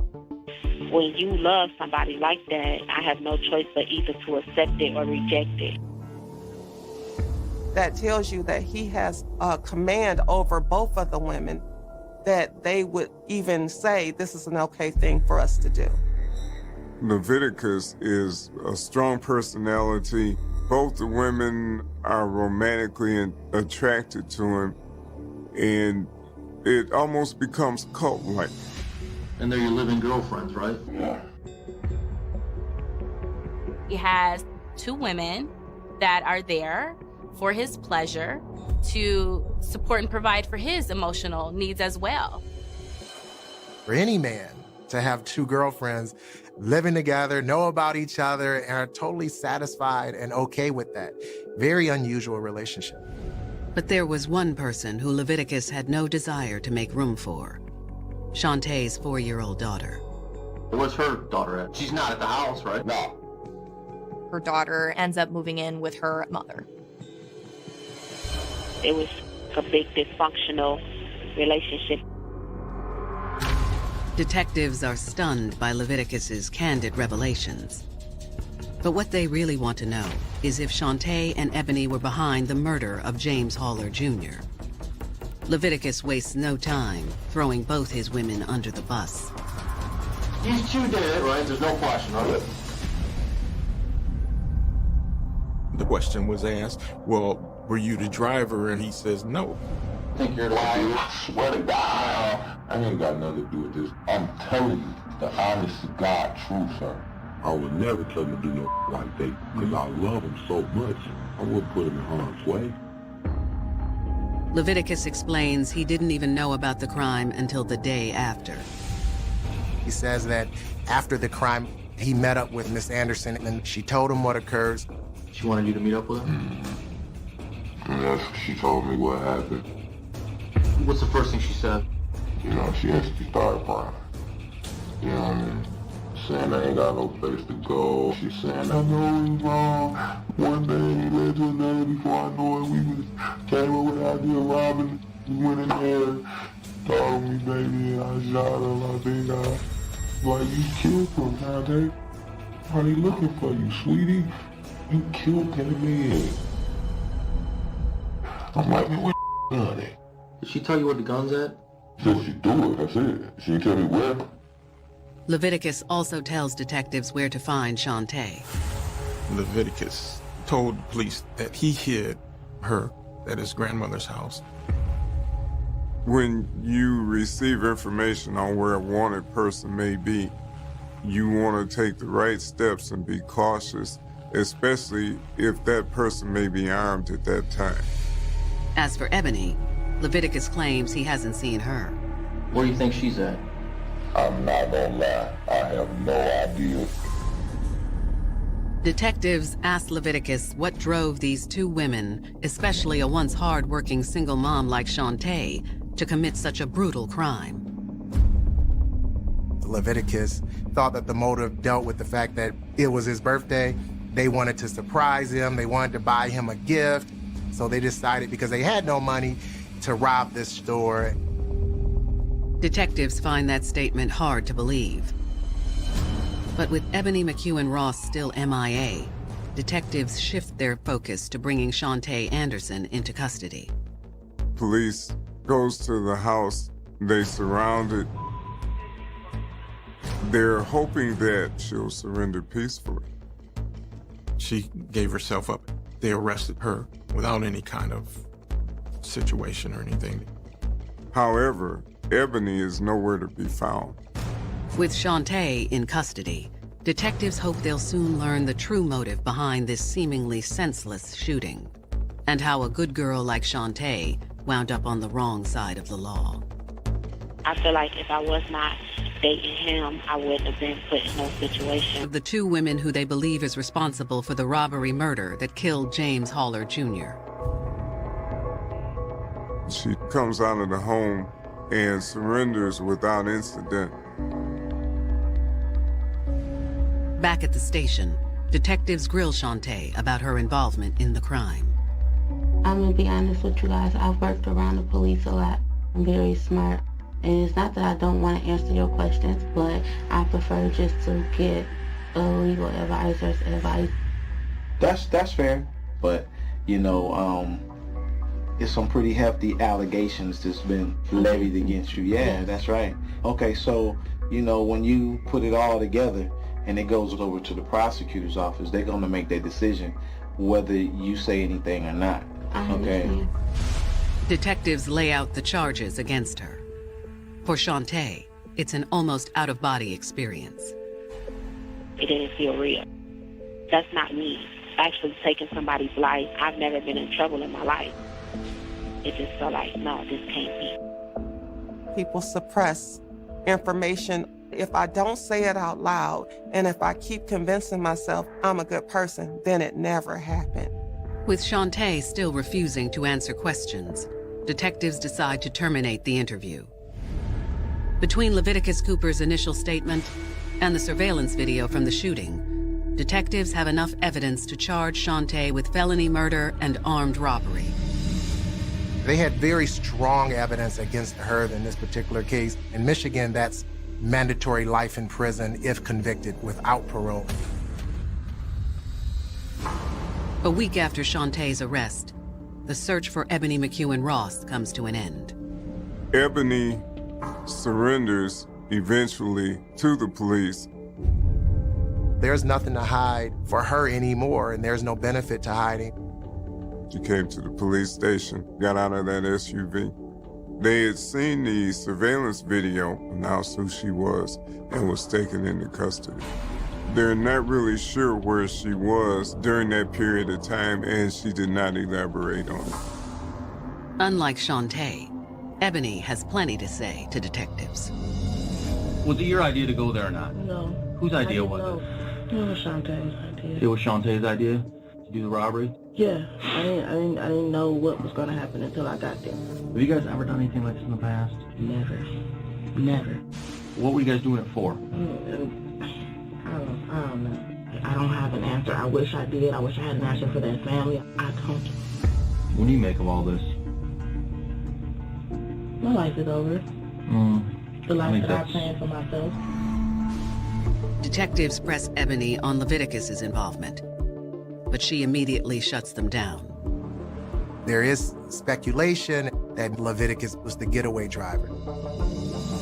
Did Leviticus have anything to do with any of this? No. So what was Leviticus's role at all, if anything? None. She didn't give him up and say he was involved at all. Ebony tells detectives a man named J-Rock was the one driving the getaway car. How can we identify J-Rock? How can I find him? Do you know anything about him? Nothing. And that's the worst part. I know nothing. During the investigation, nobody came up with a rock. She very well may have been protected. Leviticus, they went all the way to rob a store for him just to get him a gift. Ebony McEwen Ross is charged with felony murder and 2 counts of armed robbery. The police were never able to actually figure out who the driver was or to actually implicate Leviticus more than harboring after the fact. For helping Shantae lay low after the shooting, Leviticus Cooper is formally charged with accessory after the fact. Leviticus was charged because he let her hide at his grandmother's house after the shooting. With Leviticus, Ebony, and Shantae all in custody, one question remains. What truly led Shantae Anderson to pull the trigger that fateful day? In my professional opinion, women commit crimes for men because of love. It doesn't have to be rational. It doesn't have to be logical. She loved him. And it led her to make some very destructive decisions. Has been charged in the murder of military veteran and beloved community figure James Haller Jr. Another woman, Ebony McEwen Ross, has also been charged in the crime, which stemmed from the robbery of the auto parts store where Mr. Haller was the manager. They were charged with felony murder, as well as 2 counts of armed robbery. The investigation also revealed that the 2 young women were in a polyamorous relationship with 39-year-old Leviticus Cooper prior to the crime. We're talking about a 39-year-old man with a 28 and a 23-year-old woman. In this relationship, this little love triangle, that's not, common. As for Leviticus, he's been charged as an accessory after the fact. In his interview, Leviticus claimed he had nothing to do with the murder and told police he believes Shantae and Ebony committed the robbery in order to secure the necessary funds to buy him a birthday present. They're doing this whole, it's your birthday, let's turn up. They want to make sure that they're pleasing to him. It speaks to desperation. They engaged in this because Babe loved him. Both women decide to forego a trial and take a plea deal. At her sentencing hearing, Shantae claims she has no memory of committing the crime. I don't really remember what happened. It's like a fog. She was highly inebriated with alcohol and weed throughout the day of the shooting. To say that you had no memory because you've been drinking, I mean, we've all had a couple drinks, maybe gone a little bit too far, but you don't murder someone. Shantae tells the courtroom that the true motive behind the crime was fear. Fear that she'd upset her man, Leviticus Cooper, who over the past few months had morphed from a loving, caring partner into something far more menacing. Leviticus ends up becoming very controlling and possessive. She takes orders and she obeys. When you feel like you're in love with that person, you kind of overlook all the negative. He was 16 years her senior when there's such a substantial age difference. There is an element of control and power. Shantae says she considered leaving, but deep down, she still loved Leviticus. Even when there was a negative going on, basically, I would make excuses. She got so caught up in, I want to please him. I want to make sure that he still loves me. Shantae says that on the afternoon of the crime, she and Ebony were hanging out, having a few drinks, worrying about what they could buy Leviticus for his birthday. Moments later, Leviticus's friend, a man Shantae claims they knew only as J-Rock, allegedly rolled up in Ebony's black SUV. I remember J-Rock telling us that Leviticus said go ride with him somewhere. Shantae explains that J-Rock suggested it was time to go shopping for Leviticus, whether the 2 women had money or not. Shantae and Ebony did as they were told. Basically, anything Leviticus say goes. J-Rock knew that if he threw his name in there, that we were going to listen. It was an opportunity for her to prove that her love was unwavering, that she was deeply devoted to Leviticus. If J-Rock wouldn't have said his name, I wouldn't have agreed to nothing. Whether J-Rock or perhaps even Leviticus encouraged Shantae and Ebony to commit the robbery is unclear. Because, as Shantae tells the court, from that point on, things get fuzzy. We was drinking and smoking, so I really don't remember what happened. When it's their turn, prosecutors pick up the story where Shantae left off and spell out what they believe happened inside the auto parts store on the evening of November 1st, 2017. The two women arrived at the store. They looked around and they only saw a few people that was inside. Shantae pulls out a handgun and points it at the clerk. Ebony starts taking the money out of the register. Mr. Haller came out of the back. She raised a pistol and fired. A single shot struck Mr. Haller in the head, causing him to collapse to the floor. They ran out immediately after that. The women jumped in the passenger side of the SUV. There appears that there was a getaway driver, but no one actually saw that individual. It's a gruesome picture the prosecution paints. One made all the more gut-wrenching by the impact statement given by Mr. Haller's family just prior to sentencing. Mr. Haller's wife, she's obviously very distraught, very angry, and very upset. She tells Miss Anderson, "You don't realize what you did. I wish I can hang you." The judge sentences Shantae Anderson to 30 to 60 years in prison for her role as the shooter. I was just pretty much numb, and I signed the plea deal and I left out the courtroom. Shantae's lack of emotion doesn't sit well with the victim's family. You made a poor life decision. Own up to it, instead of trying to be a little punk and run from it. Or at least show some damn remorse. At her sentencing hearing, Ebony McEwen Ross receives a sentence of 21 to 50 years. Ebony was very remorseful. She stood in front of the judge in tears. Leviticus Cooper also pleads guilty to accessory after the fact for hiding Shantae at his grandmother's house.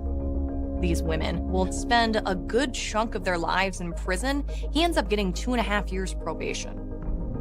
As for the mysterious J-Rock, detectives were never able to locate him. Some of them question whether he even existed at all. I believe that it was Leviticus that was driving. They could have been protecting him for the sake of protecting him because he was their lover. In the eyes of the law, justice was served. But nothing can ever bring James Haller Jr. back to his family. I have my moments where I cry. His presence is missed. He didn't just die, he was taken from me. It's been rough. He was my hero, my Superman.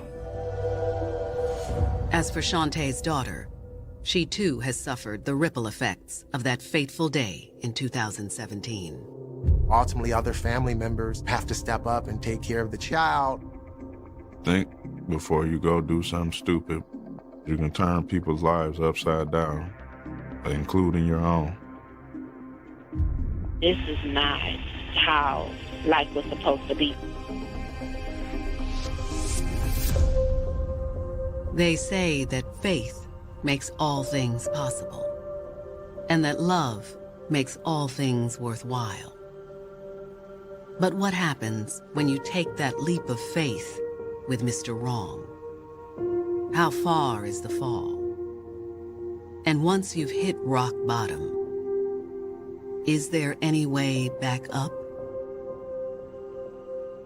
Even though Shantae says she's not going to be defined by this, she was a hardworking mom and wife, determined to succeed. Her husband was supporting her dreams.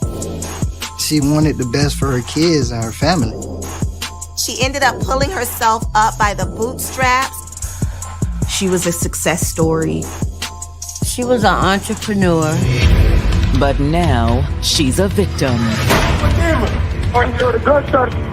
I just see blood coming out the back of her head.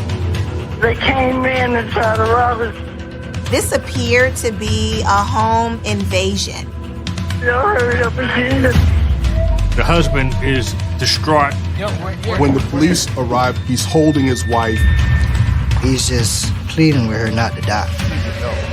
But is anything about this case what it appears to be? There was bad blood, bad feelings. People become desperate. It never even dawned on me. They plotted all this up under me, under my nose, played me like a fool. So you should be charged with first degree murder. 29th, 2017. It's early Thursday morning in Lake Worth, Florida, a town of 40,000 that runs along the water below West Palm Beach. West Palm Beach is part of Palm Beach County, and it's more of an affordable area to live. Lake Worth, especially suburban Lake Worth, is one of those sort of sprawling suburbs on the edges of West Palm Beach.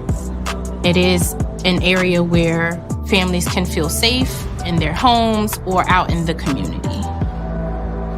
But safety is never guaranteed. A little after 2 a.m., Palm Beach County Dispatch receives a series of frantic 911 calls from a house on the south side of town. 911 emergency. Do you need the police or the paramedics? We need a paramedic here. They came in and tried to rob us and they shot us. You took the keys to my car. You had on the mask. Or you want the gunshot? They need fire rescue immediately. Somebody's been shot. He's not breathing. You can hear the grief in his voice. You can hear just the anguish that he's going through. Because according to the caller, the victim is his sister, Makiva Jenkins. Get here now, my sister is dying for her life. Makiva Jenkins was grounded by faith and family. She loved her family. She loved the Lord. Church was very important to her faith. She was a real sweet girl, you know. She was really a God-fearing person. She loved to go to church. She loved to do things, you know, go out and have fun. It was through a church event that the 34-year-old single mom met her husband, Yuri Jenkins, in 2010. Both Yuri's parents were pastors. His father was a pastor of a church. His mother was a minister. Yuri's mom was at a church convention with him, and Makiva was there too. And she had already knew who his mom was, but to see him with his mom, it was like, oh, who is that? There is a sense of divine intervention. And you're like, wow, we have the same thing in common, and he believes in God. That right there can definitely spark some interest. I wish your mother would have told me how handsome her son is. Beautiful to stay. To see her face, you know, how happy she was. The next few years were happy ones. Makiva had a daughter from a previous relationship, but Yuri took her in as his own. They had really built a wonderful life together. She ended up putting herself through college. She was so driven to succeed because she really just wanted the best for her daughter and her family. Yuri helped take care of Makiva's daughter so that she could attend classes, but he also made extra money on the side. He was a barber, and people came to him to get their hair cut. The couple also welcomed a new baby in 2011, a son. But then in 2013, the family hit rock bottom. They tried to open up a couple of businesses that ended up failing. They were broke and ended up homeless. She didn't have a place to stay. She really didn't have no money. She didn't have too much of anything, really. Until it all turned around. Makiva attended a financial literacy seminar. She felt like it was a goal to always be financially stable. She learned about budgeting, business plans, that sort of thing. She ended up getting up out of that hole that she was in. But it was Yuri who suggested she take it to the next level. You're like, why haven't you tried to go be a tutor or be a teacher, teach people about how to start a business? She opened a consulting firm that helped aspiring entrepreneurs. Yuri gave her an idea and she ran with it. She taught them how to become successful, to turn their ideas into a means of taking care of their families and accomplishing their goals. And she didn't just teach it, she lived it. She didn't have very much growing up, but because of her dedication and her hard work, she was able to raise herself up into a position to where she was actually making 6 figures a year. She had moved her family into a beautiful home in a beautiful neighborhood. It seemed the sky was the limit for Makiva and her family. She was on her way to being a very wealthy woman. Her family was growing too. Makiva and Yuri welcomed another daughter in 2016. She was essentially living the American dream. But now Makiva and Yuri's American dream has turned into a nightmare. My sister just got shot in the head. Makiva's brother and Yuri's friend, Dimitri, both called 911. Somebody walked up on us with a gun. She has a hole under her ear the size of a nickel, and you see blood kind of coming out of it. Can y'all please get here now? We have several units on the way. When the police and EMTs arrive, they find Makiva upstairs in the master bedroom. Yuri is in the room and he's holding Makiva. He was hysterical, just pleading with her not to die. They actually have to remove him physically from his wife. Then as EMTs get to work, there's a sudden glimmer of hope. All right, let's grab the back door. She started coughing, and then I seen her start breathing. And I'm like, fight it, Q, fight it.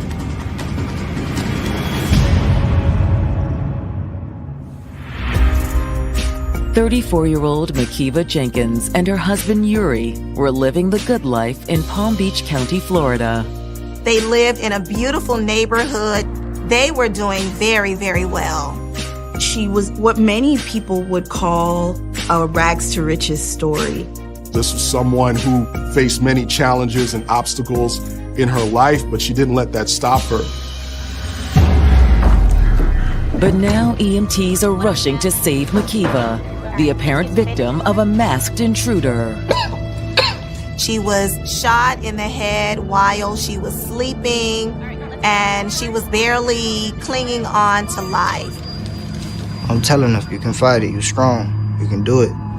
As Makiva is rushed to the hospital, police at the scene are already chasing down their first lead. Yuri's friend Dimitri Dale told the 911 operator this guy came in, he took my keys, he took the car. Took my car. If you find the vehicle, there's a possibility the shooter may be close by. While police put out an APB on Dimitri's stolen car, detectives arrive and take over the investigation. Detectives started by questioning the 3 witnesses at the scene. Let's get everybody separated. Outside, detectives talk to Yuri Jenkins, Dimitri Dale, and Makiva's brother, Marquavius Greer. The interview's especially difficult for Makiva's husband. I know this is hard, but we need your help to find who did this. I'll try. He's trying to keep his composure. He is inconsolable about what's happening. But eventually, between Yuri, Dimitri, and Marquavius, detectives are able to piece together what happened. About 2 o'clock in the morning, Yuri is in his garage hanging out with some friends. Usually we'll lounge around, play the video games, just chilling, vibing out. Although that night, Yuri was also giving Makiva's brother a haircut. That's what he did, hanging out, giving haircuts. Yuri's friend, Dimitri Dale, showed up a little before 2 a.m. How's it going, man? Yo, what's up? I'm thinking like, he probably could just get a haircut or something. But Marquavius was still in the chair when the gunman walked into the garage a few minutes later. he caught them all by surprise. He went to Dimitri first, threw Dimitri on the ground, came to me, snatched me out the barber chair. And the whole time this going on, I'm laughing. I'm like, okay, this gotta be a joke. You can't be serious. Oh, you think I'm playing? Like, okay, you dead serious. What kind of gun was it? A revolver. He pushes me to the side, points the gun at Dimitri and tells Dimitri where the keys to the car at. And you gave me your car keys? What was I supposed to do, man? The guy had a gun. People always be talking about how, oh, if I was in that situation, this what I would have did. But man, in any situation like that, you wouldn't know what to do or how to do it. When you're in that situation, all that you can focus on is that there's a gun pointed at you. After that, he tells all us to get up, go in the house. So as we're in the house, you got Dimitri, you got me, then behind me is Yuri and the gunman. He's saying, where's Cuesta? Where's Cuesta? Cuesta? It's my mom. At that moment, I'm thinking to myself, like, what the hell? What do you want my mom? Where's she at? My mama must have got into an argument with somebody, tried something with somebody, and made them mad. I thought that maybe she owed somebody money or something. But if the gunman was after money, he didn't act like it. The house wasn't ransacked. They weren't tied up while he rummaged for valuables. This is a targeted attack. But who was the gunman's target? He went looking through the house and ended up in the bedroom where Makiva was sleeping. I just heard the gunshot. Boom. Clearly could have been a mistaken identity, not knowing, just saw a female in the bed, so assumed that was Quest. After that, the intruder fled. He ran downstairs, and I run into the room, and you see blood. So as I'm seeing that, Yuri told me to call 911. Call 911! Call 911! The husband, who's trying to save her life, pressing against the wound. Wake up. He was holding her head, trying to make sure she's okay, talking to her like, Kiva, you know, I can't do this without you. What am I going to tell our kids? Kids? Fortunately, Yuri informed detectives that their children had been staying with his parents and were nowhere near the crime scene. At the end of the interviews, detectives see no reason to doubt anyone's story. Everybody's story's consistent as to what happened in the house. Now all detectives have to do is find the shooter. And it's not long after they finish the interviews that they get their first big break.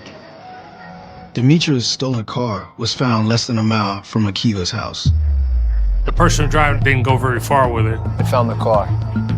If there's any fingerprints or evidence in the vehicle, it's going to be important to this case. While CSIs impound the car and begin to process it for forensics, the detectives receive word from the hospital. Makiva has died in surgery. I really felt like dying myself, and I just blamed myself. You know, I just kind of beat myself up. I should have died in that house with Makiva. Despite the family's grief, the detectives ask Makiva's mother to come in for a statement the following morning. Why was this guy asking for Cuesta? We need to find out what's going on. But there's little she can tell them. Why would anybody be looking for me? There's nothing to indicate that this house is where she lives. You didn't owe anybody any money. Have any problems with anyone at all? No, no one. Instead, Makiva's mother offers up another explanation as to why someone may have targeted her daughter. She talked about how she was now making 6 figures. This was all on social media. She wasn't bragging. She wanted to encourage people. But did Makiva end up doing the opposite? People watching these posts could be jealous of her success. 2 motives for murder is jealousy and money.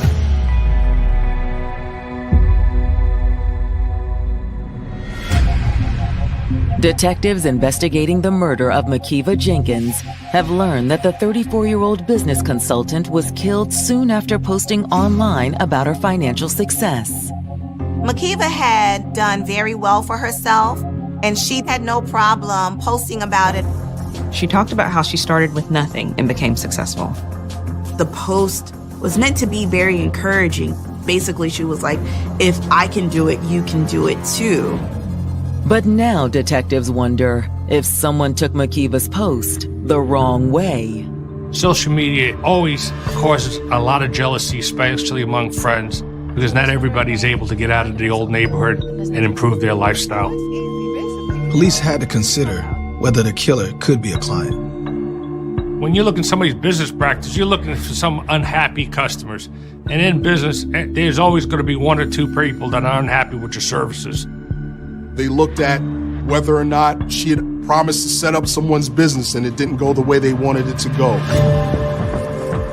After police interviewed Makiva's mother, they started looking into Makiva's business to find if there were any disgruntled clients that may have had a motive to want to take revenge. When they look into Makiva Jenkins' financial dealings and her business dealings, they don't really find anything wrong. But when detectives scroll through Makiva's social media accounts, they do find something interesting.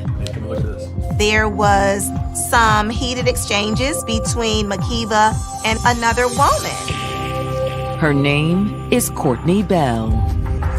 Courtney was the mother of Yuri's daughter from before Makiva and Yuri met. She had some very, very negative, nasty things to say about Makiva Jenkins. Courtney was disparaging and really ridiculing Makiva. It was brutal. When you post trashing someone who is murdered a very short time later, it's only natural that you're going to become suspect number one. From the posts, it appears that Courtney may have had reason to resent Makiva and Yuri's success. He owed back child support to her over $10,000. And when somebody is owed money, feels like they've been left out, and now somebody posts how well they're doing, that automatically would be a trigger point to set off somebody's anger. There's one problem with the theory, though. The police knew for sure that she was not the shooter. As the shooter was a male, she did not fit the description. That does not mean that she was not involved in some way. When detectives bring Courtney in for questioning, she doesn't deny making the social media posts. Courtney was honest about the fact that she does not like Makiva Jenkins. She's always talking about how much money she's got. However, that isn't the only reason she resents Makiva. She is upset about the lack of a relationship between her child and the child's father, Yuri Jenkins. If it wasn't for her, we'd still be together. However, Courtney denies any involvement in Makiva's murder. She said she had absolutely nothing to do with Makiva's death, and she would not want anything bad to happen to her. The detectives can't be certain, though, and after talking to Courtney, they subpoena her cell phone records. They want to see who she's spoken to during that time period. Are there messages going back and forth with someone? Then, while waiting to hear back from Courtney's cell provider, detectives review the requested surveillance footage from Makiva's neighborhood. The police received surveillance videos from other homes in the area, trying to see where the shooter may have came from. Were they alone? Video from around the time of the murder shows a black SUV entering the neighborhood. The black SUV entered the neighborhood roughly around the same time that Dimitri came into the neighborhood. They believed he may have been followed by this vehicle. What was he doing there? Why was that person there? Did somebody get dropped off? That all of a sudden becomes your new lead. But after reviewing more footage, the lead goes nowhere. At some point, the black SUV stops at a different house and eventually it just goes on its way. That leads police to believe that the black SUV had nothing to do with the crime. However, the SUV isn't all that the cameras caught on tape. The footage records Dimitri driving into the neighborhood in the car the killer would later use for his getaway. Dimitri Dale's vehicle, moments before it gets to Makiva Jenkins' house, it stops for some reason. A few seconds later, the detectives have the answer. There appears to be someone getting out of the passenger side. Someone is with Dimitri. The footage is very grainy, so it's really difficult to make out who the person was. But one thing is crystal clear. There's something that Dimitri's not telling them.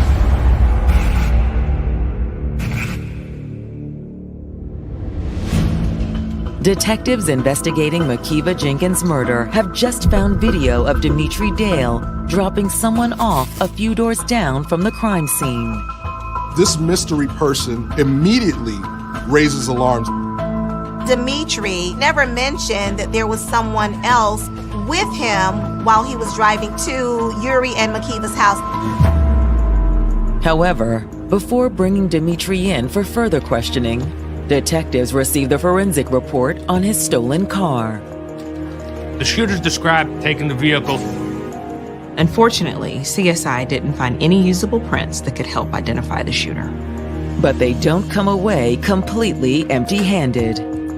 When they searched the car, they found receipts from fast food restaurants. There were receipts on the day of the murder. Hoping to learn the identity of Dimitri's passenger, detectives subpoena the security footage from the fast food restaurant. We're gonna have security cameras, and they're looking to see if they can identify anybody else in the car. When the police look at the footage from the drive-thru, they notice that there was a gentleman in the car with Dimitri. One video even shows the man getting out of the car. It was about 10:30 at night, and you see on camera a black male get out of the vehicle and help push the car out of the drive-thru. They don't know whether it's broken down or it's out of gas, but there's Dimitri Dale and there's a mystery individual roughly 4 hours before the murder of Makiva Jenkins. Ready to confront Dimitri, detectives bring him to the station for a second interview.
But if that's the case, who was the man on the surveillance footage seen exiting his car inside Makiva's neighborhood?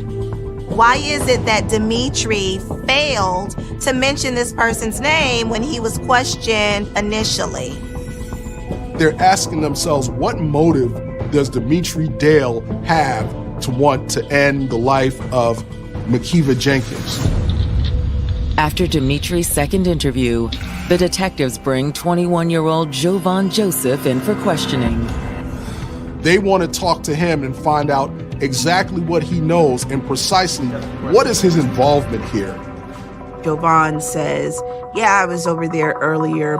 Dude told me he cut hair. Yuri? Yeah, that's his name. Jovan was a relative unknown. He appeared to be a stranger to Makiva Jenkins. He also confirms that Dimitri gave him a ride home around 10 o'clock. He actually has an alibi. He said that he was at the hospital at 2 o'clock in the morning visiting a friend. He tells them, that was what I was doing at the time of Makiva Jenkins's murder. But when detectives follow up with the hospital, his alibi isn't so airtight. There is a record of Javon Joseph visiting a friend at the hospital. However, according to the visitor log, he signed in at 3 o'clock that morning, not 2. This is about an hour after the murder had occurred. He's lying, and the question remains, where was he? Police begin to suspect that there's more to the story with Dimitri and Javon. Looking for some answers, the detectives ask Makiva's brother, Marquavius, to also come back in for another interview. Now, what can you tell us about Javon Joseph? Not much, really. Way says, I don't know Javon, but he was at the home earlier that day. Dimitri had a friend that came over, ended up getting a hot top fade. There's something funny about it, though, something I've been thinking about. They were talking amongst each other, Yuri, Dimitri, and Javon. I'm in the garage playing the game, and I just see them all huddled up. When they were leaving, Dimitri and the other dude went out to the car. Yuri was leaned over in the window and was talking to them. And Quay said that he was talking to them for about half an hour. So I get up. I go over there where they at to try to at least tune in or see what they talking about, put my little 2 cents in. Makiva's brother says an awkward silence followed. Everything just went quiet when I got around. Nothing was said, everybody just looking at each other. What were they talking about? I don't know. Before I walked up, they were just having a full-blown conversation. Is there some type of plan being hatched?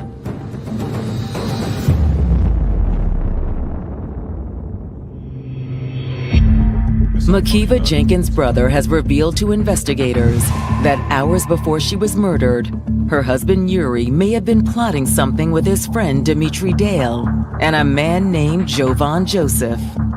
Javon was the man that police suspected may have been Makiva's killer. Javon, Dimitri, and Yuri were talking by Dimitri's car for about 20 to 30 minutes. A few hours later, Makiva was dead. So now the situation goes from random to personal. Police start looking deeper into the relationship between Yuri and Makiva. From all appearances, this was a couple that was thriving together and growing together. But when detectives get a call from Makiva's friend, Natasha Williams, a different picture of the couple's relationship starts to emerge. They start to see that there were some issues in the relationship. Makiva had confided in Natasha that Yuri had cheated on her with different women. Natasha Williams said he had been cheating on her for years. Until, according to Natasha, Makiva finally had enough. She started distancing herself from her husband emotionally. She started holding back from him financially. She wants out of the relationship. She was planning on getting a divorce. Could that be the motive behind her murder? Makiva was the breadwinner in this marriage. She had a lucrative business. So if Makiva were to divorce Yuri, that gravy train would go dry. Everything that you've known for the last 6 years of your life is now being threatened. According to Natasha, that may not have been Yuri's only motive to murder Makiva. She was pregnant with another child. Makiva, a mother of 3, about to become a mother of 4. Natasha said that the pregnancy had put Makiva's divorce plans on hold. The fact that she wanted a divorce but decided to stay with her husband because they were expecting another child was a testament to how important she thought family was and how much she was willing to endure for the sake of trying to keep her family together. But Natasha says Yuri didn't see things the same way. When Yuri found out that Makiva was expecting again, he was not happy about that. If she had the baby and then they ended up getting a divorce, he would have to pay more in child support. He was already struggling to pay child support to Courtney's baby. I didn't know. I don't even think my grandmom or my mom knew. I definitely didn't know until after the fact. I'm like, oh, whoever did this, man, they really just gotta pay. This young woman who is carrying this developing life in her body, and she's fighting for life for over 3 hours in the hospital after being shot in the head and tragically losing her. That is extremely difficult because you lose her and you lose that child. That is a tremendous loss for her family. There's a loss of so much potential life, potential future. And when the death happens before a baby is born or when a child is very young, that feeling is even greater. Being a veteran homicide detective, that's the worst feeling in the world. You have an unborn baby that had nothing to do with anything, and now is an innocent victim. It motivates you to look even closer to find out who would shoot a pregnant female and take the life of an unborn baby. But does that mean Yuri was behind the murder? When the detectives dig deeper into the couple's financials, they find yet another reason Yuri might have wanted Makiva dead. Police discover that there was a $500,000 life insurance policy that Makiva Jenkins had taken out. $500,000 can be a pretty good motive for someone to commit a crime. Hoping to confirm Yuri was after a big payday, detectives reach out to the insurance company. When police actually looked into the policy, they found out that Makiva had changed the beneficiary information and made her grandmother the beneficiary. Yuri thought that this $500,000 policy had him as a beneficiary. He contacted the company about getting his money, and he was shocked when they told him that he's not the beneficiary. When he's told he's not the beneficiary, he says, wow. And then he asks who the beneficiary was. They told him, we can't reveal that information. And his response was, there's no way she could have changed it in time. That's not a normal reaction for somebody calling about a beneficiary on a life insurance policy. That's a confession. Now convinced that Yuri was behind Makiva's murder, detectives still need more evidence to file formal charges against him. The detectives subpoenaed cell phone records from both Yuri Jenkins and Jovan Joseph, hoping to tie them together. According to the phone records, there was no direct contact between Yuri and the suspected shooter. That didn't mean Yuri and Jovan wasn't in communication in some kind of way. The phone records showed that there was just constant communication between Yuri and Dimitri and Jovan. Based on the records, detectives figured that Dimitri acted as the go-between. The records also reveal that Yuri isn't exactly a grieving widower. 4 days after the murder of his wife, Yuri had text messages between him and Courtney, his baby's mother, already talking about how good the sex was between the two of them. His wife had just been murdered, and he's already talking about sex. When detectives turned to Jovan's phone records, they put him at the scene of the crime. Cell phone records show that his cell phone pinged from a tower a half mile from the Jenkinses' home shortly before the murder.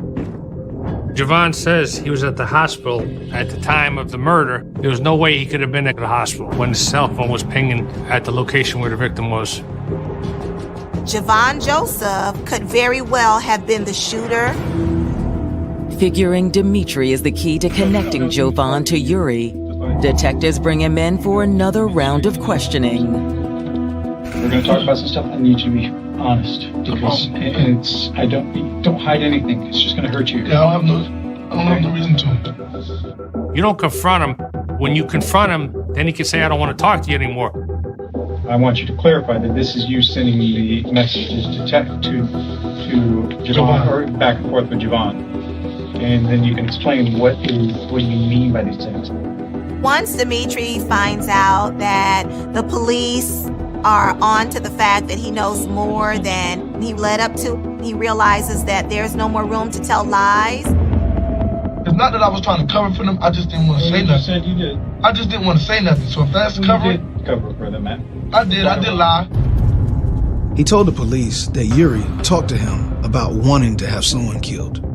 And I was just saying, listen, man, I don't want nothing to do with this. You need to watch who you talk to, because, you know, people can go and they saying you running your mouth, this and that, but he kept pressuring. And so he put Yuri in touch with Jovan. Although that was all Dimitri claimed to have done. He initially said that he didn't know what happened between them or what they'd arranged. But the detective keeps pushing. You let him keep talking. You let him keep changing the story, because every time you change the story, you can go back and say, oh, by the way, you forgot to tell me about this. I didn't hear that. Eventually, Dimitri admits Yuri had paid Jovan to kill Makiva. When I talked to Jovan, he told me the truth. He said, your boy offered me $1,500. He also admitted that he gave Jovan a ride to the house on the night of the murder. This confirmed their theory that Jovan was the man seen getting out of Dimitri's car in the Jenkins neighborhood just moments before the shooting. Do you know that the state attorney's office prosecutor still can charge you as an accessory, okay, or conspiracy to commit murder on the surface, but I wanted to use you as a witness, okay? Mm-hmm. He's caught and he knows he's going down and he's trying to cut a deal. He actually starts cooperating with the police. He began to wear a wire every time he had conversations with Yuri. In these recorded conversations, Dimitri tells Yuri something to the effect of Jovan Joseph was really eager to get the rest of the money that he said Yuri promised him. That's not all Dimitri tells him either. He told him Jovan was talking to the police. Yuri's response to that was to tell Dimitri to tell Jovan to shut up. He's like, hey, shut all that down.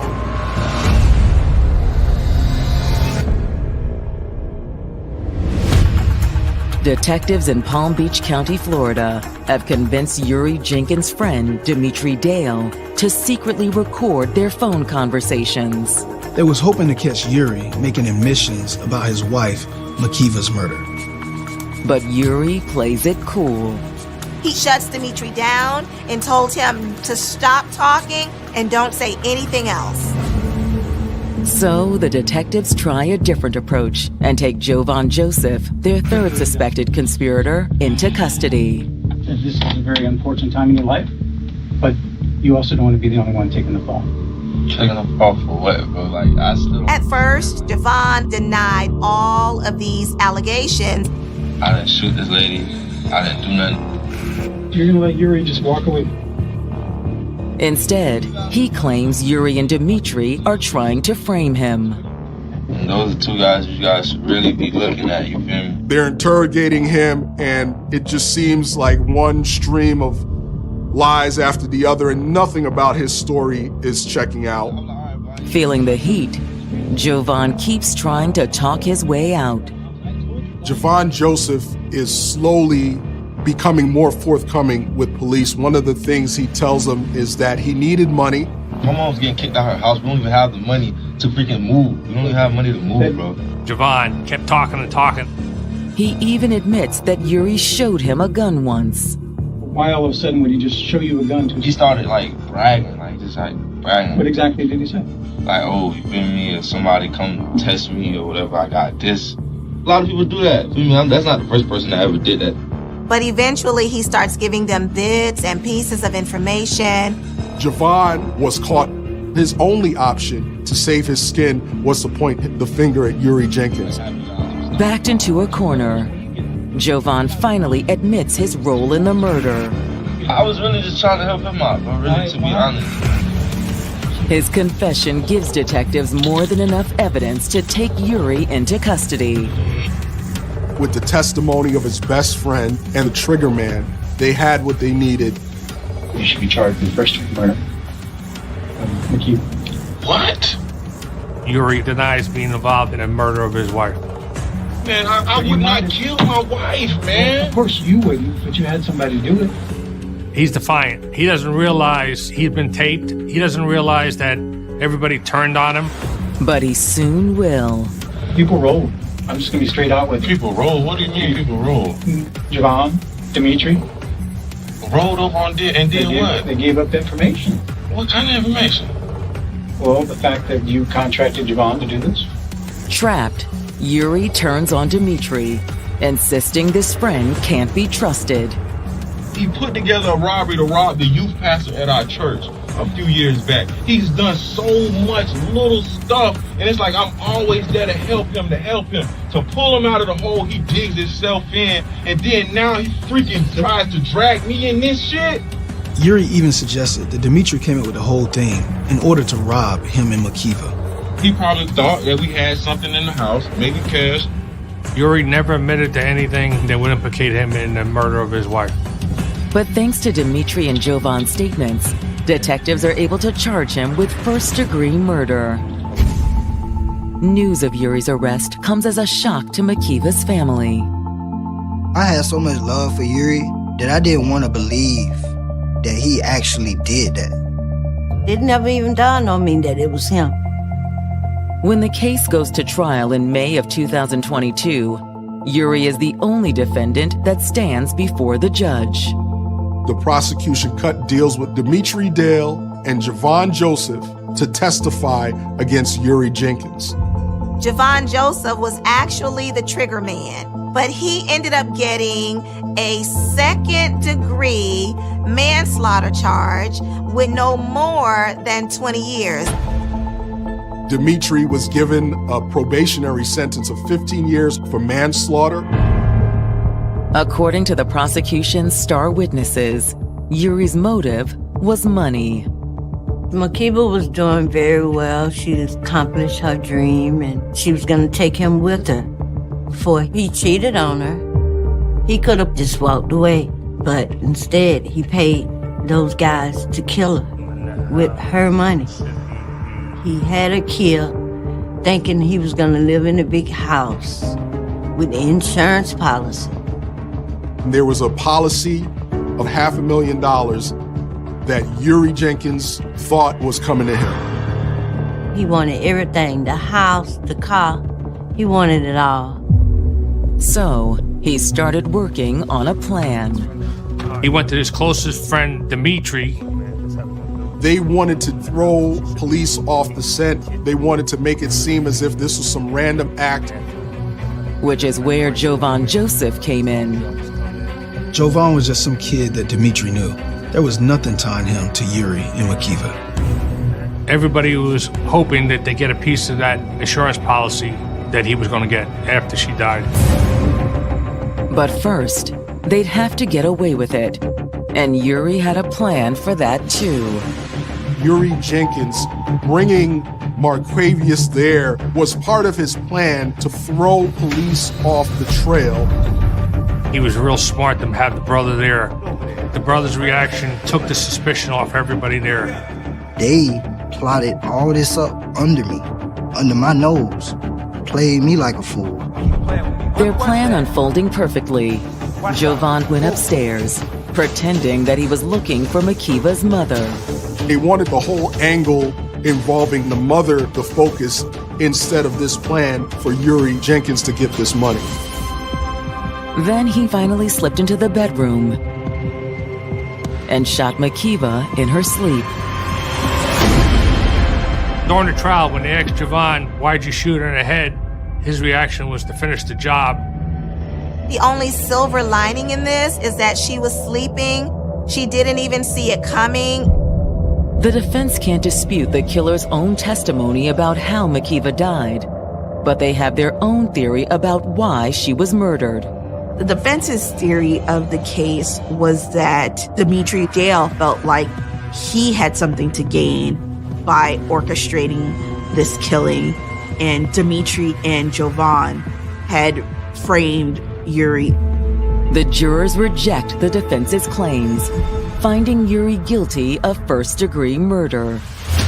He was the one who set it up, thought he was going to get away, had the great plan, and it didn't happen. Yuri ended up getting life in prison for being the mastermind. For Makiva's mother, a life behind bars isn't enough. It's too easy of a punishment when he's in the grave down under, like my daughter is. That's when I'll be extremely glad. And the pain of losing her will never fully heal.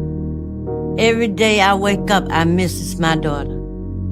I could never forget. I won't never forget.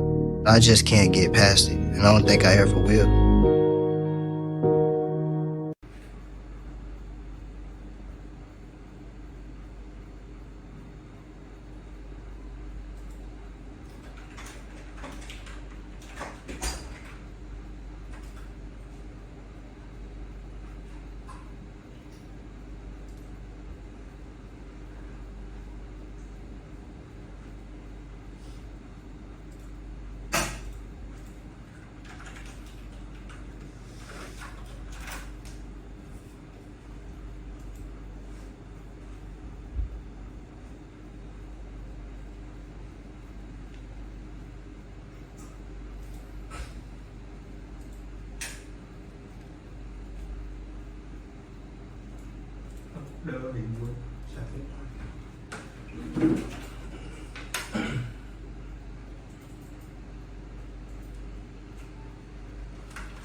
¿sabes cuál es